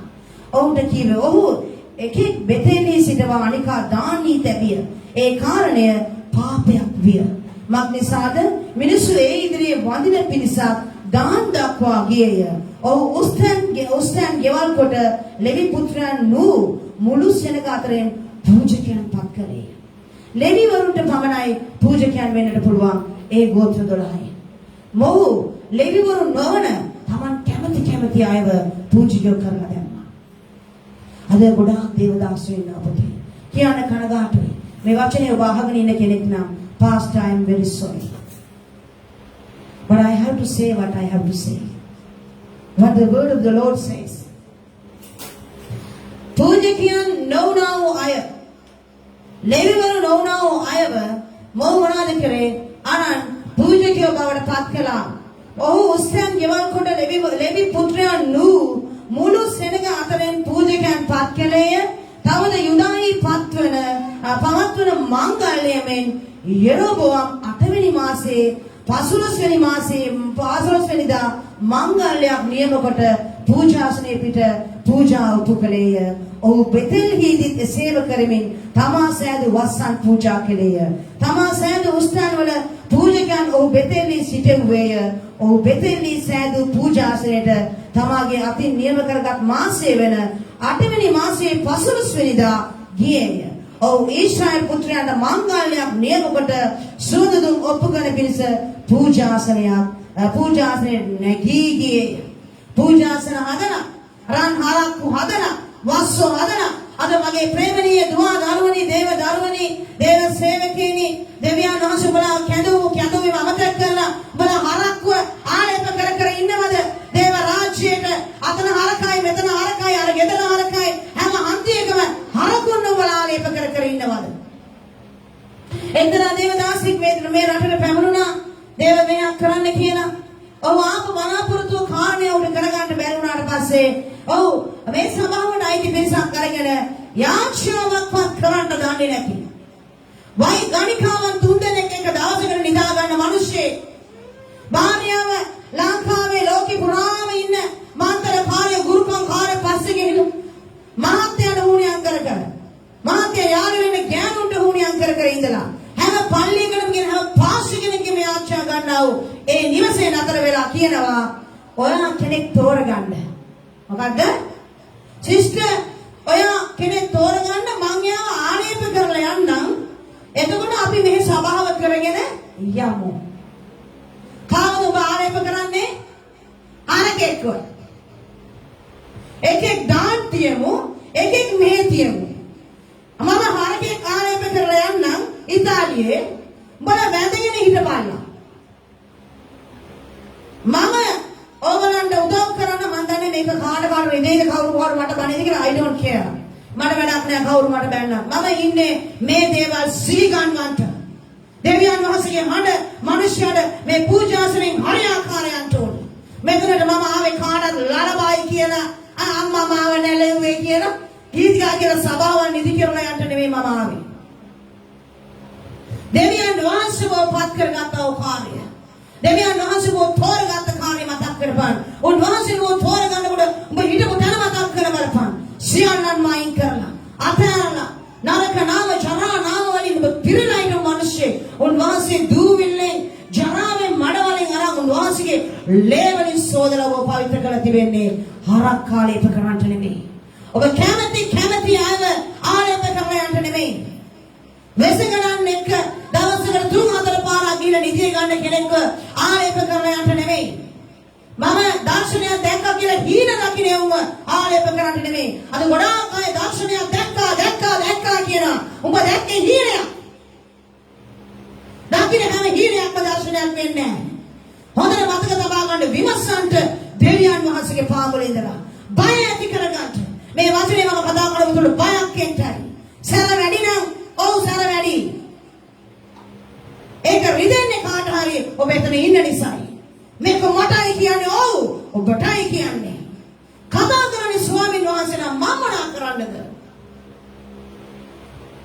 උන්වහන්සේ සැරින් කියන වෙලාවල් තියෙනවා. ආදරෙන් කියන දේ වෙලාවල් තියෙනවා. මේ වචනේ අපි දකින්නකොට මොනවද ඔව් කරේ? ඔව්ට ඕන අය ආලේප කරලා ඔව්ට ඕන අයව ගෙනල්ලා හරක් දෙන්නේ හදලා දැන් යනවා පූජාසෙට. අපි යම් පල්ලි. දැන් යරෝබෝම් මේ පූජාසනෙ නැගිලා යන පූජාවල ඔප්පු කරන්න 13 වෙනි පරිච්ඡේදය අද මගේ දේශනාවේ මාතෘකාව මේක තමයි. දැන් තමයි දේශනා කරන්න යන්නේ. දැන් තමයි දේශනාව ආරම්භ කරන්නේ. කියවන්නේ. යරෝබෝම් සුවඳ ඔප්පු කරමින් පූජාසනය ළඟ සිටිද්දී දෙවියන් වහන්සේගේ මිනිස්සෙක් හැමෝම කියන්නේ දෙවියන් වහන්සේගේ මිනිස්සෙක් කවුද ආවේ? දෙවියන් වහන්සේගේ මිනිස්සෙක් ස්වාමින් වහන්සේගේ ආඥාව පිට දෙවතාවක් සදාන් වෙනවා යරෝබෝම් සුවඳ දුම් ඔව් හැදුවා වූ පූජාසනේ ඔප්පු කරන පූජාසන ළඟ සිටිද්දී පූජාසනේ සුවඳ ඔප්පු කරමින් පූජාසන ළඟ සිටිද්දී ඒ කියන්නේ පාස්ටර් පුල්පිට් එකේ නැගලා දේශනා කර ඉන්නකොට දෙවියන් වහන්සේගේ මිනිස්සෙක් එනවා එතනට. ඊට පස්සේ ස්වාමීන් වහන්සේ ආඥාව පිට ස්වාමීන් වහන්සේගේ ආඥාව පිට පාස්ටර් හයියෙන් කියවන්නේ. යුදා සිට බෙතෙල්ට ඇවිත් ස්වාමීන් වහන්සේගේ ආඥාව පිට පූජාසනයට විරුද්ධව මොරගසා එම්බා පූජාසනය ස්වාමීන් වහන්සේ මෙසේ කියනවා. යරෝබෝම් සුවඳ ඔප්පු කරමින් පූජාසන ළඟ සිටිද්දී දෙවියන් වහන්සේගේ මිනිස්සෙක් ස්වාමීන් වහන්සේගේ ආඥාව පිට යුදා සිට බෙතෙල්ට ඇවිත් ස්වාමීන් වහන්සේගේ ආඥාව පිට කාගේ ආඥාව පිටද? දෙවියන් වහන්සේගේ ආඥාව පිට. දෙවියන් වහන්සේගේ ආඥාව පිට ඇවිල්ලා ඊට කියනවා පූජාසනයට විරුද්ධව මොරගසා නිකන් ඇවිල්ලා කිව්වේ නෑ. මොනවද කියන්නේ? කෑ ගහනවා.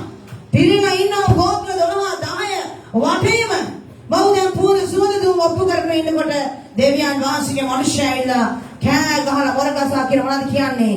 මෙසේ කියනසේක පූජාසන විරුද්ධ මොරගසා එම්බා පූජාසනය. පූජාසනය ස්වාමීන් වහන්සේ මෙසේ කියනසේක. දෙවියන් වහන්සේ මෙසේ කියනසේක.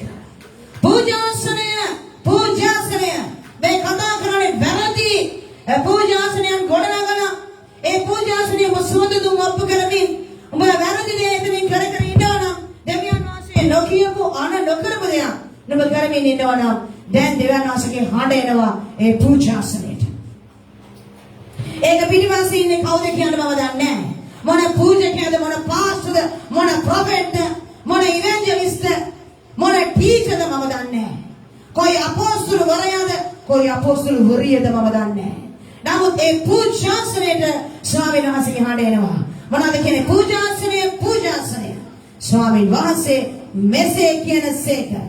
යෝෂියා නම් පුත්‍රේ දාවිද්ගේ වංශයේ ඉපිද පාපිට සෝදුම් ඔප්පු කරන උස්තන් වල පූජකයන් පාපිට පූජා කරන්නේය. මිනී යටද පාපිට දානු ලබන්නේයයි කියනසේකයි කීවේය. දෙවියන් වහන්සේ මනුෂ්‍යයන් ඉගෙන කියන පූජාසනේ ඒ පූජාව ඔප්පු කරගෙන ඉන්නා වූ ඒ දේවදාසයා දිහා බලන පූජාසනේ බදියා බලන කියන පූජාසනේ දෙවියන් වහන්සේ කියන පාපිට පූජාවල් ඔප්පු කරන හැම මනුෂ්‍යයෙක්ම මිනී යටකඩු මේ පූජාසනේ දවන්ට යනවා කියලා. යෝෂියා කියන පුතෙක් ඉපදලා කියනවා. ඒ යෝෂියා කියන පුතා ඉපදිනා රජ වෙලා එයා ඇවිල්ලා මොනවද කරන්නේ? මෙතෙක් පටන් යෝෂියාගේ උප්පත්තිය දක්වාම මේ පූජාසනේ පූජාවල් ඔප්පු කරන හැම එකාගේම මිනී මෙතන දවන්ට යනවා. දේව උදහස ඇවිලුණා. දේව උදහස ඇවිලලා දේවදාසයා කියනවා. ඔහු එම දවසේ ලකුණක් දෙමින් ස්වාමීන් වහන්සේ කී ලකුණ නම් පූජාසනේ පැලි එය පිට තිබෙන අලු විසිර වැටීමයි කීවේය. දෙවියන් වහන්සේගේ මිනිසයා බෙතෙල්ලි පූජාසන විරුද්ධ මොරගසා කී වචනය යරෝබාම් රජ ඇසූ විට ඔහු පූජාසනේ වෙතින් තමාගේ අත දිගු කර ඔහු අල්ලා ගනිවියයි කීවේය. රාජ්‍යරෝ මේක අහලා කියනවා අනාගත වාක්‍ය කිව්වව අනාගත අපතුරයාව ප්‍රොෆෙට් අල්ලගනිලා කියලා අත දිගු කරා. අත දිගු කරපු ගමන් මොනවද උනේ? දිගු කරේය. ඔහු දිගු කර තමාගේ අත දෙවුනෝ තමා නමා ගන්න බැරි ලෙස වියළුණේය. තවද දෙවියන් වහන්සේගේ මිනිසයා ස්වාමීන් වහන්සේගේ අන පරිදි දුන් ලකුණේ හැටියට පූජාසනේ පැලි අලු පූජාසනේ විසිර වැටුණේය. රජතෙමේ දෙවියන් වහන්සේගේ මිනිසයාට කතා කොට මාගේ අත සුව වෙන පිණිස නුඹේ දෙවියන් ස්වාමීන් වහන්සේට කනරාව කර මා උදෙසා යාචනා කරන්නයි කීවේය. අත දික් කරා අත වේලුණා. අත ඇද ගන්නට බැරි වුණා. තමන් විතර නැවත අත නමන්න බැරි වුණා. දෙවියන් වහන්සේගේ දාසයාට අත දිගු කරා අල්ලගනින් වරකව. ඒ දිගු කරගෙන ඉන්න වෙලාවේ පූජාසනේ පැරිලා අලු 4-8 විසිකා වෙලා ගියා. මොනවද කියන්නේ යරෝබාම්? උඹගේ දෙවියන් වහන්සේට. ඒක ගොඩාක් අය කියනනේ. ඕගොල්ලන්ගේ දෙවියන් වහන්සේට කතා යාචනා කරන්නකෝ. ඉස්සර අපේ දෙවියන් වහන්සේ දැන් ඕගොල්ලන්ගේ දෙවියන් වහන්සේ. දෙවියන් වහන්සේ මම රාජ්‍යයට පත් කරනකොට මගේ දෙවියන් වහන්සේ දැන් උඹගේ දෙවියන් වහන්සේ. දැන් මට වෙන දෙවි කෙනෙක් ඉන්නවා බං. හැබැයි දෙවියන්ට මගේ අත නමන්න බෑ. උඹගේ දෙවියන්ට යාචනා කරලා මගේ අත නමලා දෙන්න කියපන්. මොනවද කරේ ඒ පුජකයා? ඔහු මොනවද කරේ වෙලාවේ? දෙවියන් වහන්සේගේ මනුෂ්‍ය ස්වාමීන් වහන්සේට කන්නලව කරේ. එවිට රජගේ අත සුවවි පෙර තිබුණාක් මෙන් විය. රජ දමා සමග ගෙදරට ඇවිත් විඩා අරගනින්න නුඹට ප්‍රසාද පඬුරක් දෙමි ස්වාමීන් වහන්සේගේ මනුෂ්‍යයාට කීවේය. ඔව් කියනවා පාස්ටර් අනේ ප්‍රොෆෙට් අපේ ගෙදර යන්නකෝ. අපේ ගෙදර යන්න. අනේ පාස්ටර් එන්නකෝ අපේ ගෙදර යන්න. අනේ ප්‍රොෆෙට් එන්නකෝ අපේ ගෙදර යන්න. ගිහිල්ලා ඔයා මොකද කියන්නේ ප්‍රොෆෙට් ඔයා රෙස්ට් එකක් අරගෙන වොෂ් එකක් දාගෙන අපේ AC රූම් එකේ නිදාගෙන යනකොට කාර් එකක් දෙන්නම් අපයින් යාගේ අපරාධේ මගේ කරත් දෙන්න මගේ මර්සිඩීස් බෙන්ස් එක දෙන්නම් ලැම්බෝගිනියක් සමහර අය ප්‍රොෆෙෂනල් ලැම්බෝගිනි දීලා තියෙනවා ඒකයි මම කියන්නේ පෙගෙදරට ඇවිල්ලා රෙස්ට් කරන්න ප්‍රොෆෙට් මම ලැම්බෝගිනියක් දෙන්න ගිහලා පාඩුව දීලා රෙස්ට් එකක් අරන් යමු කියලා කිව්වා නුඹ ප්‍රසාද පාඩුවක් දෙවි ස්වාමීන් වහන්සේගේ මිනිස්යාට කිව්වේ දෙවියන් වහන්සේගේ මිනිස්යා නුඹේ ගෙයින් දෙකෙන් පංගුවක් මට දෙත මම නුඹ සමග එහි නොයමි මේ ස්ථානයේදී මා විසින් කෑම කන්නේවත් වතුර බොන්නේවත් නැත මක්නිසාද ස්වාමීන් වහන්සේගේ වචනයෙන් මට මෙසේ අනකොට නුඹ කෑම කන්නටවත් වතුර බොන්නටවත් නුඹ මගින් හැරී යන්නටවත් එපාය කියා මට කියනලා දෙයයි රජුට කීවේය මෙසේ ඔහු බෙතෙල්ට මාර්ගයෙන් නැවත නොගොස් වෙන මාර්ගයකින් ගියේය. දෙවියන් වහන්සේ කියන බාපු පාරෙන් ආය යන්න බෑ. ඔබ කාගෙන්වත් කන්න බෑ, බොන්න බෑ, නතර වෙන්න බෑ, මොනවත් කරන්න බෑ. ගිහිල්ලා මං කියපු වැඩේ කරලා වෙන පාරකින් හැරිලා ආපස්සට බලා වරින් ගෙදරට. ඔකේ දෙකෙන් පංගවතුනක් රජුරණි මම එන්නේ. අපේ අය ඉල්ලලා ගන්නේ. මට කවුරුනි තෑගි දෙනවා නම් iPhone දෙන්න. මොකද ඔයගොල්ලෝ මේ කසි කබල් ෆෝන් දෙනවා මේ රට ආපු පාස්ටර් කෙනෙක් එහෙම කිව්වා. ඔයගොල්ලෝ මට මේ කසි කබල් ෆෝන් දෙනවා. ඒව කාට ගානි? මගේ ගෙදර තියෙන මලු ගණන්. බල්ලා කතා කරන ෆෝන් එකකින්.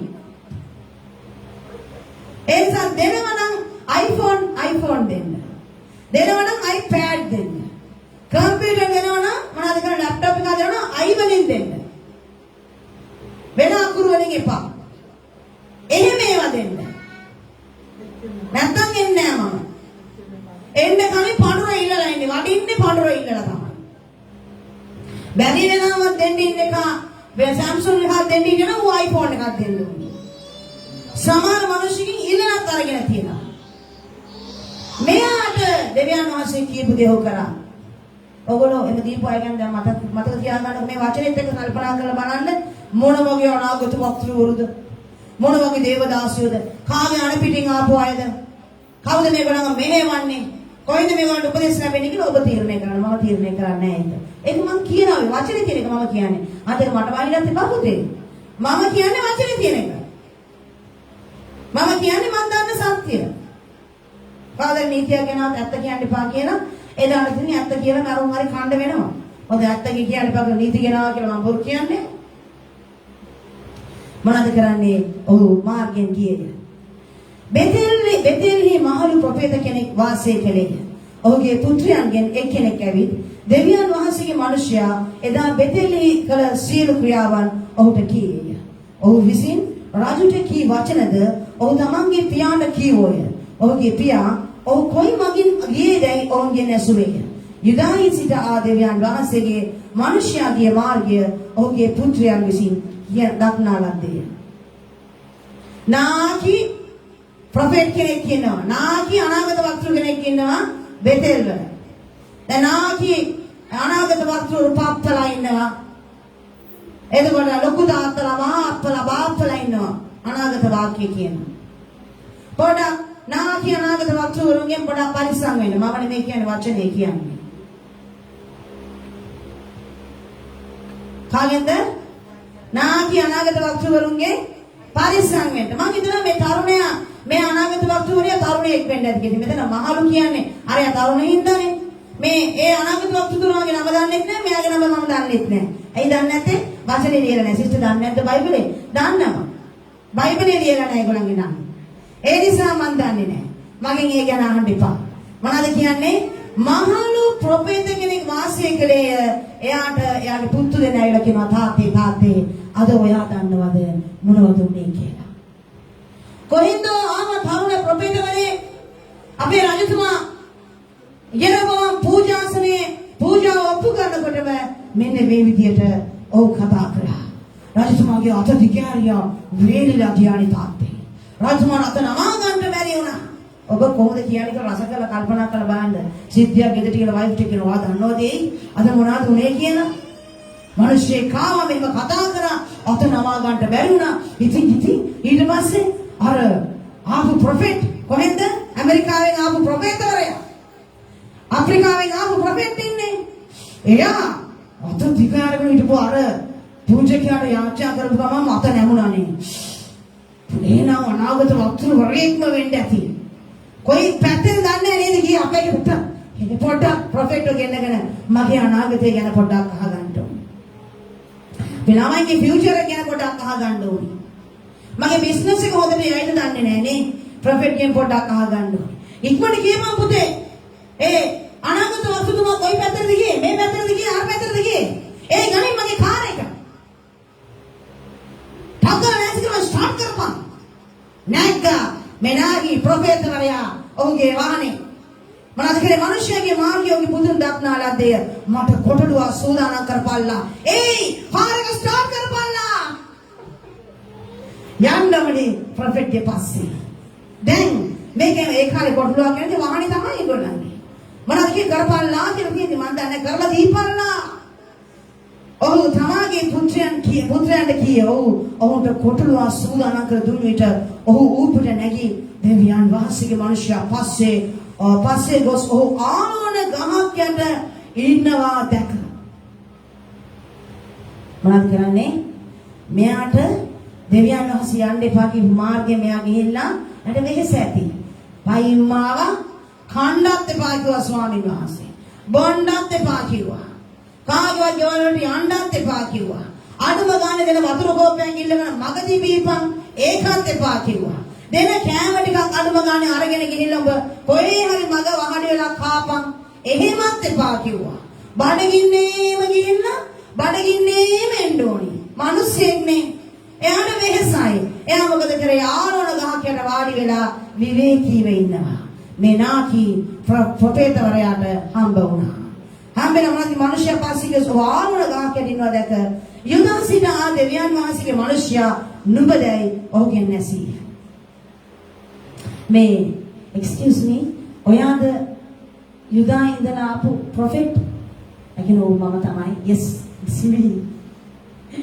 thank you. මේ මම යයි කිව්වේ උට ඔහු මාසලගේ ගෙදර ඇවිත් කෑම කාපන්නේ ඔහුට කිව්වේ. ඔහුද නුඹ සමග හැරී එන්නටවත් නුඹේ ගෙදරට ඇතුල් වෙන්නටවත් මට නොපුළුවන. මේ ස්ථානයේදී නුඹ සමග කෑම නොකමි වතුර නොබොමි. මත් නිසාද නුඹ එහිදී කෑම කන්නටවත් වතුර බොන්නටවත් නුඹ යන මාර්ගෙන් හැරී එන්නටවත් එපාය කියා ස්වාමීන් වහන්සේගේ වචනයෙන් මට කියන ලද්දේය. මම කිව්වේ දෙවියන් වහන්සේ මට එපා කියලා තියෙනවා. මට ඔබ එක්කෙන්න බෑ. එතකොට මෙයා කියනවා එවිට ඔව් කවුද මේ වයසක නාකි ප්‍රොෆෙට්වරයා. ඔව් මම නුඹ වාගේම අනාගත වක්තු කෙනෙක්මයි. I am also a prophet.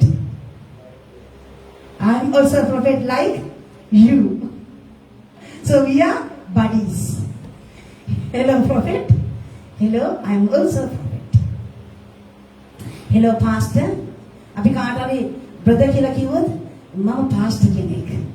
මම hello brother. No, I'm a pastor. I'm pastor. I'm running this ministry. I'm pastor. I'm real pastor. ගොඩක් අය ඉස්සරහට නම ඉස්සරහින් පාස්ටර් කියලා දාගන්න. ඒකද ඒකට මදිකම නම කියන එකයි බ්‍රදර් කියන එකයි. පාස්ටර්. සමහර අය මේ සභාව අතහැරලා ගියා පාස්ටර් කියලා කියා ගන්න ඕන නිසා. නමට ඉස්සරහින් පාස්ටර් තියෙන්න ඕනේ. නැත්නම් සුවානිකට ගන්න නැහැ. බදන්න සුවානිකේ තියෙන layers. balcony, first floor, second floor, third floor. first floor එකේ ඉන්නේ නිකන් ගණන් ගන්න නැති උන්. නිකන් සභාවට ඇවිල්ලා දේශනාවක් අහලා යන්නේ උන්. second floor එකේ ඉන්නේ මොනවා හරි සම්ප්‍රදායට සේවයක් කරන අය. තුන්වෙනි හතරවෙනි තට්ටුවට යන්නවත් අඩුම ගානේ පාස්ටර් කෙනෙක් වෙන්න ඕනේ. ඒ නිසා සේවයේ ගොඩනැගීමක් තියෙන්න ඕනේ, වර්ධනයක් තියෙන්න ඕනේ. ඔව් ඒ කියන්නේ දෙවියන් වහන්සේ ලං. ඒ නිසා පාස්ටර් වෙන්න ඕනේ. පාස්ටර් වෙන්න සමහර මට කතා කරලා කියනවා මට ඕනේ නම් එක දවසින් පාස්ටර් වෙලා පෙන්නන්න පුළුවන්. ඉතින් වෙනවා. කීසෙන අප්‍රේගම මට මොකද? පාස්ටර් නම් ප්‍රොෆෙට් මන් දන්නේ නැහැ. ටිකක් ඉතාලියට ලං ටික දැන් ස්වාමීන් වහන්සේ ස්තුති වේවා. මොකද දේව රාජ්‍යයට ඕනේ. ඔබ ප්‍රොෆෙට් කියලා ගන්න බැරි නම් ඉස්සරහින් පාපස් කියලා දක්වන්න. මට ප්‍රශ්නයක් නෑ. මෙතන වෙච්ච සිදුවීම මම කියන්නේ. මම මොනවද කියන්නේ? මමත් නුඹ වාගේම ප්‍රොෆෙට් කෙනෙක්. හෙලෝ ප්‍රොෆෙට්. හෙලෝ ප්‍රොෆෙට්. කිව්වා. නුඹ වාගේම අනාගත වක්තු කෙනෙක් නෙමෙයි. දේව දූතයෙක් ස්වාමීන් වහන්සේගේ වචනේ මට කතා කොට. මේක හොඳම දේ හරි. දේව දූතයෙක් ස්වාමීන් වහන්සේගේ වචනයෙන් මට කතා කොට ඔහු කෑම කන පිණිස වතුර බොන පිණිස නුඹේ ගෙදරට කැඳවාගෙන වරෙන්නේ කියා කීවේය. දෙවියන් වහන්සේගේ දූතයෙක් ඇවිල්ලා මෙයාට කිව්වලු ප්‍රොෆෙට් ඔයා යන්න අර ගියේ පාරේ ගිහිල්ලා යාව එක්කරගෙන ඉන්න ගෙදරට එක්කගෙන ඇවිල්ලා කණ්ඩ දීලා බොණ්ඩ දීලා රෙස්ට් කරලා පස්සේ යවන්න යාව කියලා කිව්වා. වරෙන්නේ කීවේ ඔහුට කීවේය. ඊට පස්සේ මදේ කියනවා ඔහු ඔහුට බොරු කීවේය. මෙනාකි අනාගත වක්තෘවරයා මොනවද කිව්වේ? ගොඩාක් මගේ ප්‍රේමණීය දේව දරුවනේ දේව ජනේනි උඹලා විනාශ වෙලා යන්නේ. අනාගත වාක්‍ය අහලා. ඔළුව ගිහිලා මොකාට හරි කමන්නේ දෙනවා. කියන්න පාස්ටර් කියන්න ප්‍රොෆෙට් කියන්න. one more prophet කියන්න. මොනවද කියන්නේ දැනස කියනවා. ඒ පුරුද්දම නැවිලා සමහර මේ ඔළුව දෙක කරගෙන මංගලා කියන්න මොනවාද කියන්නේ. මට කියන්නේ බෝලි ඉස්සොත් තියෙනවා. බෝලි ඔක්කොම ඉන්නවා. බෝලි ලේඩි ඉන්නවා. කොණ්ඩේ පැහිලා. මට ඒ වගේ දේවල් තමයි කියන්න පුළුවන්. මම ප්‍රොෆෙට් කෙනෙක් නෙමෙයිනේ පුතේ. දෙවියන් වහන්සේ කනා ෂොට් එකක් දෙලා මොනාරි කියපන්කෝ කියනවා ඉතින්. එහෙම නැතුව මට කියන්න බෑ. ස්වාමීන් වහන්සේ කියන දේ මම කොහොමද කියන්නේ? මෙයා කිව්වේ බොරු. මොනවද කිව්වේ? දේව දූතයෙක් ඇවිල්ලා දෙවියන් වහන්සේගේ වචනේ මෙයාට කිව්වලු මෙයා වෙක් කරගෙන ඇවිල්ලා මට වතුර දීලා කණ්ඩ දීලා රෙස්ට් කරලා යවන්න කියලා. අද අපිට ඇහෙන වර්තමානයේ සභාව තුළ ප්‍රොෆෙට්ස්ලා හරි කවුද? අනාගත වක්තෘ. මේගොල්ලන්ගේ කාමරේට දේව දූතයෝ එනවා. කවුද එන්නේ? දේව දූතයෝ. Half an hour in my prayer closet. The angel of the Lord told me. කවුද කිව්වේ? දෙවියන් වහන්සේගේ දූතයා. අලුත් ගිවිසුමේ දෙවියන් වහන්සේගේ දූතයෝ නෑ. පරලෝකෙම තමයි ඉන්නේ.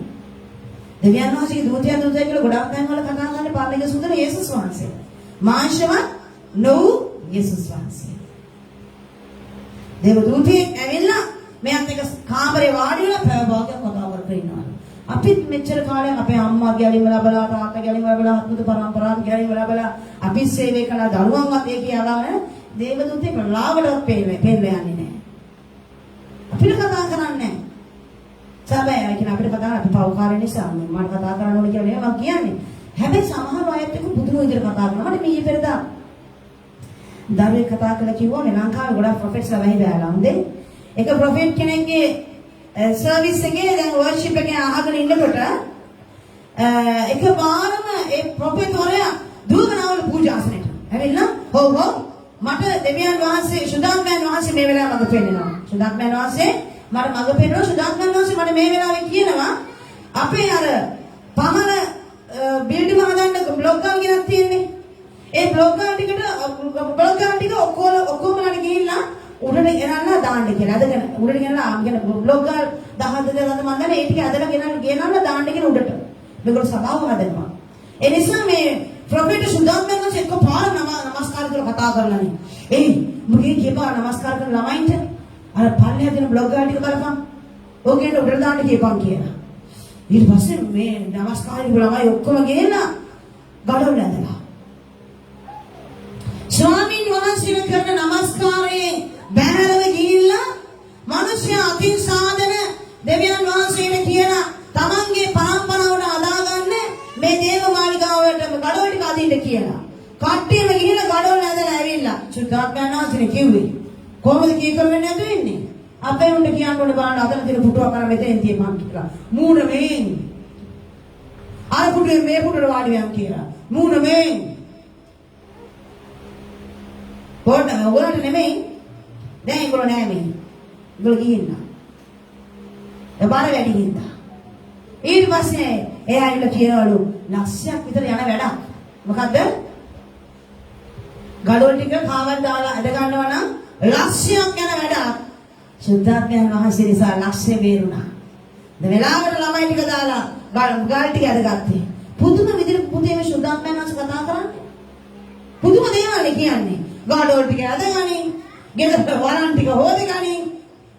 ඔගේ දවස් 3ක් 5ක් නිරහර වෙන්නවලු. ඒවල හොඳ ශක්තිමත් වෙන්නවලු. වතුරවත් බොන්නේ නැල්ලු. ඒ සේවය කරන ළමයින්ට බාහිර වෙනකොට මේ පාසල වතුරවත් කිරිවත් කණ්ඩවත් කිසිලයක් ඕගොල්ලෝ දෙන්න එපා. පාස්ටර් ෆාස්ටිං ඉන්නේ. පාස්ටර්ගේ හැමදේම මගේ අතින් මම පිළිවෙල කරන්නේ. මම දෙන්නම් කිරියක. Pastor fasting. මම දෙන්නම් පාස්ටර් කැම ටික. Pastor fasting. මම විතරයි කැප. මම විතරයි පාස්ටර් කන්න ටික බොන්න ටික දෙන්න ඕනේ. එතකොට ෆාස්ටිං.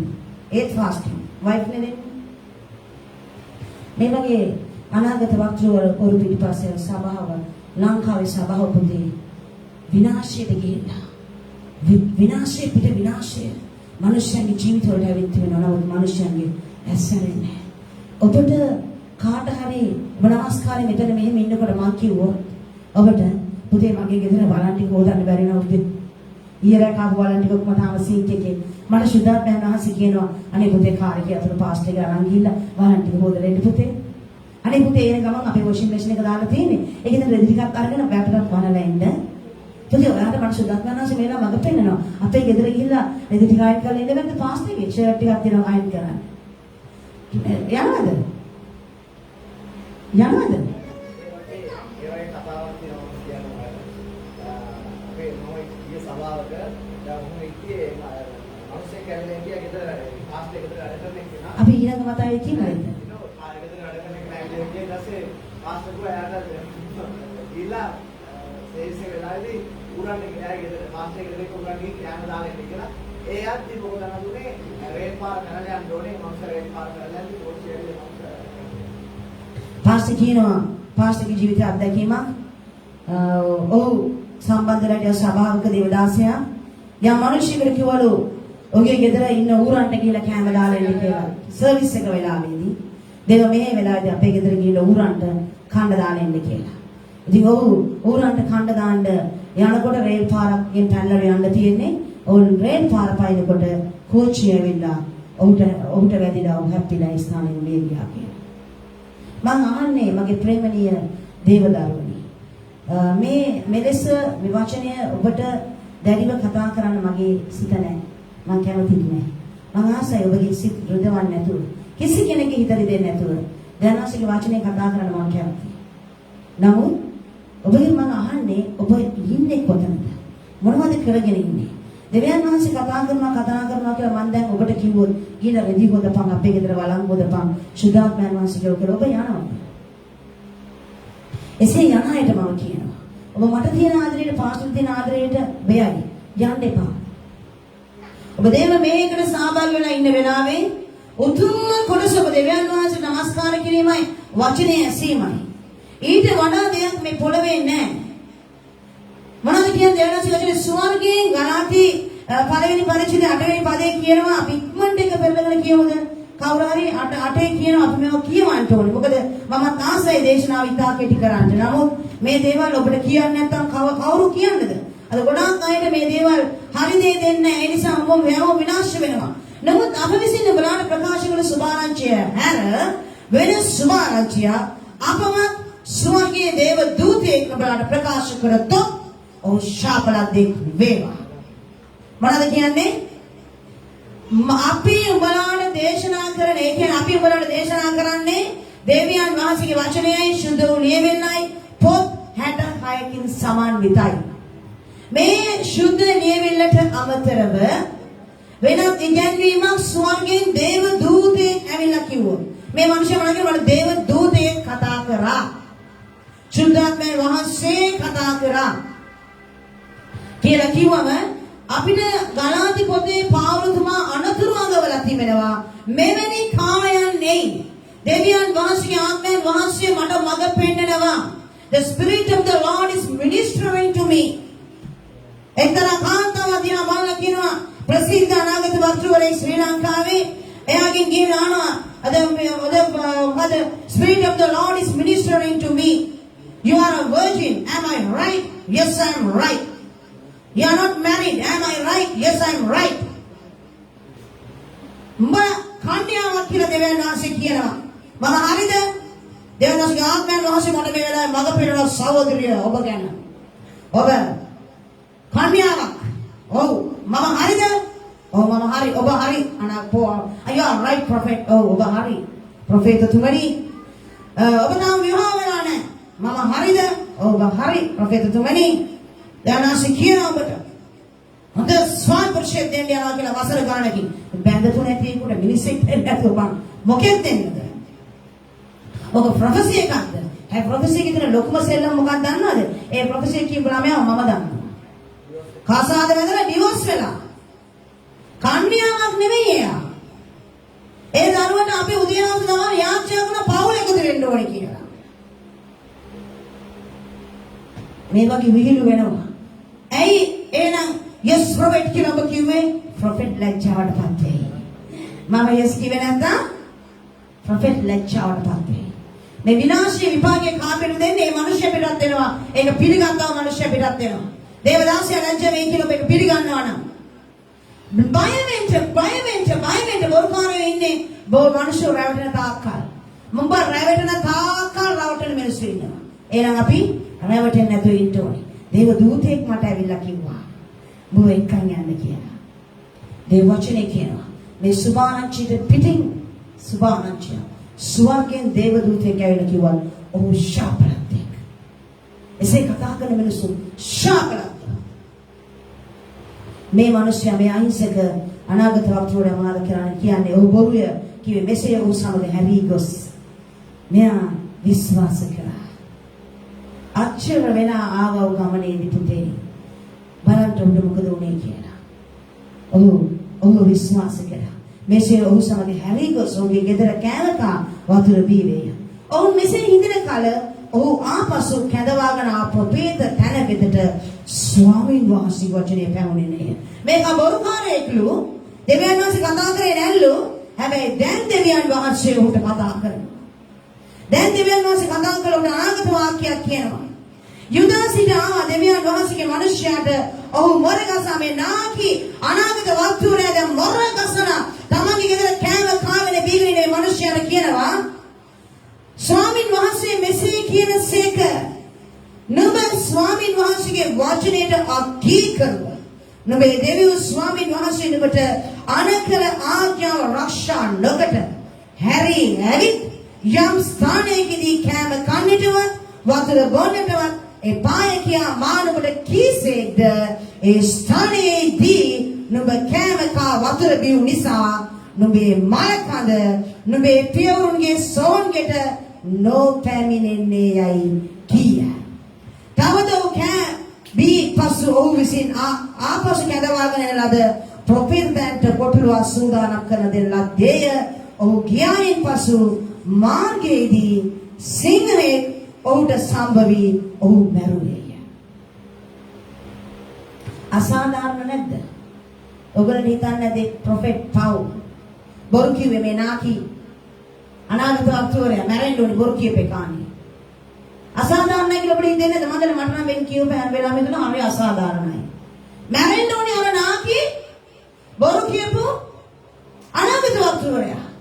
මැරුණේ දේවවචනේ කීකරව මම එන්නේ නැහැ කියලා කියපු ඒ මිනිහට බොරු කියලා මම ප්‍රොෆෙට් කෙනෙක් කියලා එක් කරගෙන ආපු මේ මිනිහා. මැරුණේ මේ අහිංසකයා. ඇයි ස්වාමීනි මොනේ මේක මට ලොකු ප්‍රශ්නයක් ඉතින් හැමදාම මම මේක නානවා. ඇයි එහෙම උනේ? ඇයි අසාධාරණ ස්වාමී? ඔහුගේ මලකඳ මාර්ගයේ දමන ලද්දේ කොටලුවා ඒ ළඟ සිටියේය. සිංහියක් මල් ළඟ මලකඳ ළඟ සිටියේය. ඒ ළඟින් යන මිනිස්සු මලකඳ මාර්ගයේ වැටි තිබෙනවත් සිංහියා මලකඳ ළඟ සිටිනවත් දැක මහලු ප්‍රොෆෙට් තන ඒ විසර වේ ඔහු විසු නුවරට ඇවිත් ඒ බව කීවෝය. මාර්ගයෙන් ඔහු කැඳවාගෙන අනාගත වක්තෘ එපවත් අසහායේ වනායි ස්වාමීන් වහන්සේගේ වචනයට අකීකරු දෙවියන් වහන්සේගේ මිනිස්යාය එබැවින් ස්වාමීන් වහන්සේ උඩ කී වචනේ ලෙස ඔහු සිංහයාම පාවා දුන්සේක. ඔහු ඉරාදමුයේ කීවේ. තවද ඒ මිනිස්යාගේ ගෙනල්ලා මේ අනාගත වක්තෘවරයාගේ ගෙදර සෝන්ගේ තැන්පත් කරා. ඔහුගේ රටේවත් ඔහුගේ දෙමාපියන්ගේ සෝන්කම දේවත් නෙමෙයි. ඇයි මේ මිනිස්සයා මැරුණේ? ඒක තමයි දවසේ ප්‍රශ්නේ. දෙවියන් වහන්සේගේ වචනයට අකීකරු. ඇයි මේ අනාගත වක්තෘවරයා ආවේ? ඔවාවේ ජෙරුබෝවන්ගේ අකීකරුකමයි. දෙවියන් වහන්සේ දෙන්නා වූ දඬුවම ගැන ප්‍රකාශනපත් කරන්න. එහෙනම් ඒ දෙවියන් වහන්සේ විසින් අකීකරු වූ මිනිස්සෙගේ ජීවිතයට ප්‍රකාශනපත් කරනවා දඬුවම ප්‍රකාශ කරන මිනිස්යාම අකීකරු වෙනවා නම් ඒ මිනිස්යාව දෙවියන් වහන්සේ අතහැරලා දැම්මොත් ජෙරුබෝවන් මොනවද හිතන්නේ? මෙච්චර දෙවියන් වහන්සේ වචනට අකීකරුණු දෙවියන් වහන්සේගේ මේ කාර්යය අකීකරුණා නම් වම් අකීකරු වෙන එක සාමාන්‍ය දෙයක්.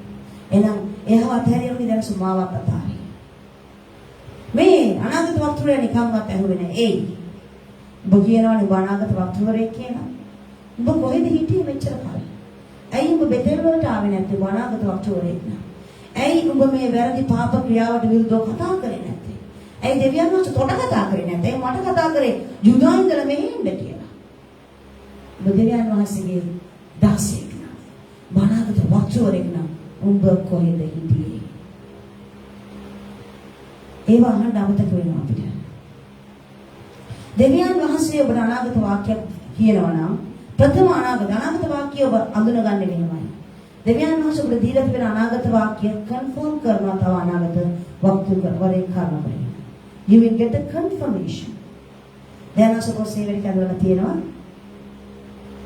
ඒක තවත් අනාගත වක්තෘවරයෙක්ගේ කර්ම කොටගෙන ඒක කන්ෆර්ම් කරයි. බොස්සේ වෙලක අදවලා තියෙනවා ඔබ මේ කාලේ සේවය සිද්ධ වෙනවා. කන්ෆර්මේෂන් එකක්. නැතුව හිතන විදියට ඔබ සේවයට තමගේ වාසියට යදව ගන්නවා නම් දෙවියන් වහන්සේගේ හඬ නෙමෙයි. ඒක ප්‍රවේශාන්විත. දෙවියන් වහන්සේගේ හඬට හම්කම් දෙනවා. ප්‍රොෆෙට් කියලා දැන් මිනිස්සු බැලේ දැන්නට ප්‍රොෆෙට්. but දෙවියන් වහන්සේගේ සේවකයා the prophet he always stand alone. ඔහු තනියෙන් තමයි ඉන්නේ. මේ අද ලංකාවේ ලෝකේ වගේ මේ ප්‍රොෆෙට්ලා පස්සේ පිස්සු ඇදලා මිනිස්සු. වචනේ නැතුණාට කමක් නැහැ. අනාගත වාක්‍ය තියෙනවා. ඒ නිසා මිනිස්සු ප්‍රොෆෙට්ලා පිටිපස්සේ ගිහිල්ලා. පුතේ දේව වචනේ පුරාවට අනාගත වක්තෘවරේ තනියෙන් ඇයි දන්නවද? අනාගත වක්තෘවරයා හොඳ දේවල් කියන්නේ. තෝගේ පූජාසනේ පුපුරන්න ඕනි. අතෝගේ අලු විසිකා වෙන්න තෝගේ වංශේ නැති වෙලා යන්න යනවා. ඔබ වහල්කමට ගෙනියන්න යනවා. ඒ කතා කරන්නේ හොඳ දේවල් කියනවා. ගොඩක්ම කියන්නේ පාපෙට විරුද්ධයි. අද කාලේ වගේ once more කියලා මියුසික් ෂෝ වල කෑගහුවා වගේ ප්‍රොෆෙට් වාක්‍ය කියන්නේ.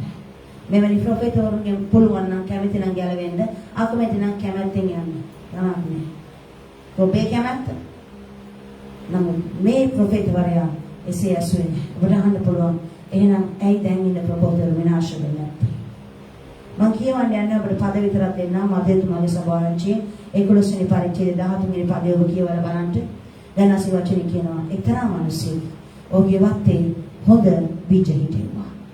ඔහු තිරිඟු හිටව ගමන් එක මිනිසෙක් ඇවිල්ලා මොනවද කරන්නේ? කිරිඳි හිටවලා. කිරිඳි තිරිඟු එකම හා සමානයි. එකම කොළ, එකම උස, එකම හැඩය ඔක්කොම එක වගේ. බොරු අනාගත වක්තෘවරයා, සැබෑ අනාගත වක්තෘවරයා දෙන්නම එක වගේ. එකටම තමයි ස්වාමීන් වහන්සේගේ නාමයෙන් තමයි කියන්නේ. බොරු ගුරුවරයා, සැබෑ ගුරුවරයා බයිබලෙන්ම තමයි කතා කරන්නේ. දෙවියන් වහන්සේගේ නාමයෙන් යේසුස් වහන්සේගේ නාමයෙන්ම තමයි එන්නේ. කොහොමද අඳුනගන්නේ? අඳුනගන්නේ ඔවුන්ගේ ඵලවලින්. කිරිඳි ගහේ කිරිඳි එනවා, තිරිඟු ගහේ තිරිඟු වෙනවා. ඒකේ ඵල හට ගන්න තාක්කල් මේ කිරිඳිද මේ තිරිඟුද කියලා දැනගන්න බෑ. ඒ වගේ දෙවියන් වහන්සේගේ මිනිස්යාගෙන් දෙවියන් වහන්සේට ප්‍රමුඛත්වය කොහොමදයි ලෝකයේ දේවල් වලට නැතුව. මගේ ඊළඟ බලාපොරොත්තුව කාර්යක රට්ටු දෙකේ ගියක්. ඒ වගේ මේ ලෝකාකාර දේවල් වලට නෙමෙයි ඔහුගේ ආශාව තිබෙන්නේ. මගේ ඊළඟ බලාපොරොත්තුව තව ආත්ම දහස් දේව රාජ්‍යෙට ගෙනියන්න. ආත්මික වර්ධනය වෙන්න. ඒ වගේ ආශාවන් දෙවියන් වහන්සේ ඉන්නවා. මේ මිනිස්සුන්ට ඇයි එනම් ප්‍රතිඵල ලැබෙන්නේ නැත්තේ? උන්වහන්සේ කියන ගෝලියන් ස්වාමීනි කිරිදි ඊටවල තියෙන කවුරු හරි මං කියලා උදුරලා දාන්න. ස්වාමීන් එපා. නේද? එපා. ඇයි? දෙකම වැඩිච්ච. බොරු අනාගත වක්තවරු එක්ක ඇත්ත අයත් වැඩිච්ච. ඇත්ත අය එක්ක බොරුත් වැඩිච්ච. හොඳ ගුරුවරු එක්ක බොරු වුත් දේශනා කර ගියා. එතකොට ස්වාමීනි අන්තිම කාලේ අන්තිම දවසේ කපන්න. ඉස්සරම තිරිකුටික කපන්න. කපලා මිටි බැඳලා ගෙනියලා අපේ අටුවල රැස් කරන්න. දෙවනුවට කිරිදිරික කපන්න. ඒකත් මිටි වදින්න. ඒකත් මිටි වදිනවා. බැඳලා අරගෙන ගිහිල්ලා ගින්නට දාන්න. වලට දාන්නේ ගින්නට. එතකන් මේගොල්ලෝ අනාගත වාක්‍ය කියන. මේගොල්ලෝ දේශනා කරයි. මේගොල්ලෝ ආලේප කරයි. හරකුම ආලේප කරලා ඒ කොනේ මේ කොනේ තියයි. දැන් හරක් ආලේප කරලා ගෙදරට එක හරකෙක් තියලා තියෙනවා. ගෙදරට එක රන් වහු රූපේ ගන්න ඉන්න. බෑ කිය උදේ හවසේ ඉන්නවා. බොගොඩා 99ක් කියනවා. 99ට වැඩි මම හිතන්නේ. ඉන්න උඹෑ කියනවා. ඒක තමයි දන්නේ රන් වස්සෙක් කියනවා. ඒ වගේ අය ඉන්නවා පුතේ. දැන් අසලන් යෝහන් 8:32 නුඹලා සත්‍ය දැනගන්න ඇත. සත්‍ය බලන්න දහස් කරයි. ඔබ නිදහස් කරන්නේ මොකද්ද? සත්‍ය. ඒ සත්‍ය කවුද? සත්‍යද ජීවනයේද නැහැ. මාර්ගයේද ජීවනයේද සැබෑමයි. සත්‍යමයි. ජීවනයමයි. මාර්ගයමයි. ඒ මාර්ගය උඹලා දැනගන්නකොට උඹලා නිදහස්. එහෙනම් අපි එන්නට ඕන වචනෙට හැරෙනවා. වචනෙට හැරෙන්නේ. ප්‍රධානයේ ගිහිල්ලා එක එක්කෙනාගේ සිමෙන්ති ඒ අනාගත වක්තවරයා කිව්වලු මෙතන ගඩොල් කැට ගෙනල්ලා දාන්න බැරි අය අන්තර්ජාලයෙන් බලාගෙන ඉන්නවනේ. ඕගොල්ලෝ සිමෙන්ති කොටයක් ගන්න හරි බ්ලොක් ගාල් 10ක් හරි 100ක් හරි ගන්න සල්ලි එවන්න. ඕගොල්ලන්ට ඇවිල්ලා ගඩොල් උස්සන්න බෑනේ.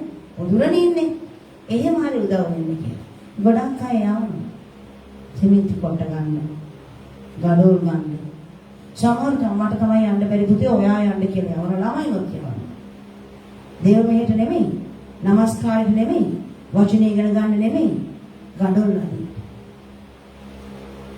ගඩොල් කපන්න. දේව ගෘහයන් හදන්න එක හොඳයි. නරක නෑ. නමුත් ඔබ ඊට වඩා වැදගත් දෙයක් කරන්න තියෙනවා. තුන් දෙවනාංශ ප්‍රශංසා වේවා. අපි ඊළඟ සතියේ බලන්න යන පාස්ටර්ගෙන් පස්සේ මේ අනාගත වාක්‍ය කිව්වා යෝෂියා කියලා පුතෙක් කෙනා මේ පූජාසනේ පිට තොපේ මිනී අලු ගවන්න යනවා. ඇටකට පිට. ඒ පුතා ඉපදුනේ කවද්ද? ඒ පුතා මොනවද කරේ? ඇයි ඒ පුතා ඉපදුනේ? ඔබචර කා ජීවත් වුණාද කියලා අපි ඊළඟ සතියේ ඉගෙන ගන්නවා. අපි නැගිටිමු ස්වාමීන් වහන්සේ ප්‍රශංසා වේවා. ඒ වගේම මේ වචනේ අහලා කාගෙන් හිතේ දුනා නම් ස්වාමීන් වහන්සේ ඔබට අනුකම්පා කරන සේක්වා. මම සමාව ඉල්ලන්නේ මම කෙරේ දේශනා කිරීම පමණයි.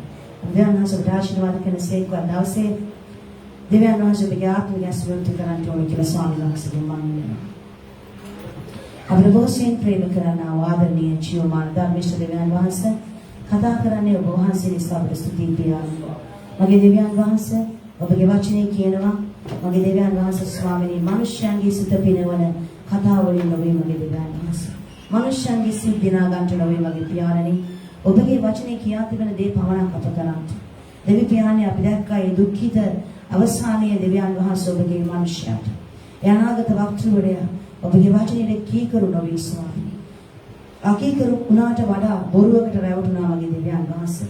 ස්වාමීන් බොහෝ දරුවන් ලෝකේ පුරා බොරු අනාගත වාක්‍යයන් වලට ඔබ නොවේවා මිනිස්යන්ගේ පියාණනි අනාගත වාක්‍යයන් වලට අසුරලා ඔවුන් විනාශ වෙමි. ඔවුන්ගේ විනාශය ස්වාමීන් කපාගෙන සිටිනවා. මගේ දෙවියන් වහන්සේ මම යාචනා කරනවා. ඔබගේ දරුවන්ගේ ආත්මික ඇස්විවෘත කරනවා. මගේ දෙවියන් වහන්සේ කතා කරන්නේ ඔබද නැද්ද කියලා. ඔවුන් සෝදිසි කරලා බලන්න. ඔබ වහන්සේට ආත්ම විමසීමේ දීමනාව දෙන්න කියලා. පියාණනි සෑම සභාවකම ඉන්න හැම කෙනෙක්ම මගේ දෙවියන් වහන්සේ අනාගත වක්තවරයාගේ ඉඳලා වචනය මගේ දෙවියන් වහන්සේ උගන්වනවා මනුෂ්‍ය දක්වා. ඔබට වයින් භක්තිය. ඔවුන් මෙතන පටන්වත් මගේ පියාණනි ඔබට කරන්නව මේ හරියට කරන්න. ඔවුන් ඔබ ඉදිරියේ කළා ස්වාමී බොරුව වංචාව ගැන පසුතැවෙමින් ශෝක වෙමින් ඔබ වහන්සේගෙන් සමාවයි දෙමින් පියාණනි මින් ඉදිරියට හරියට යන්න ඔබ වහන්සේට මුළුම සිතක් ගුණ වෙනවා කියලා යාචනා කරනවා ජීවමාන යේසුස් ක්‍රිස්තුස් වහන්සේගේ නාමයෙන් ඔබට ජේසුස් පිටයි සුබම් සදාසක් වේවා ආමේන් පියාණන් වහන්සේගේ කරුණාවද පුත්‍ර යේසුස් ක්‍රිස්තුස් වහන්සේගේ ප්‍රේමයද ශුද්ධාත්මයන් වහන්සේගේ සහභාගීකමද මඟ පෙන්වීමද ඔබ සමගද අප සමගද පවතින සේක්වා යන්න සතුටින් සමාදානයෙන් ජීවත් වෙන්න ජේසු ඔබට ආදරේ ජේසු පිටයි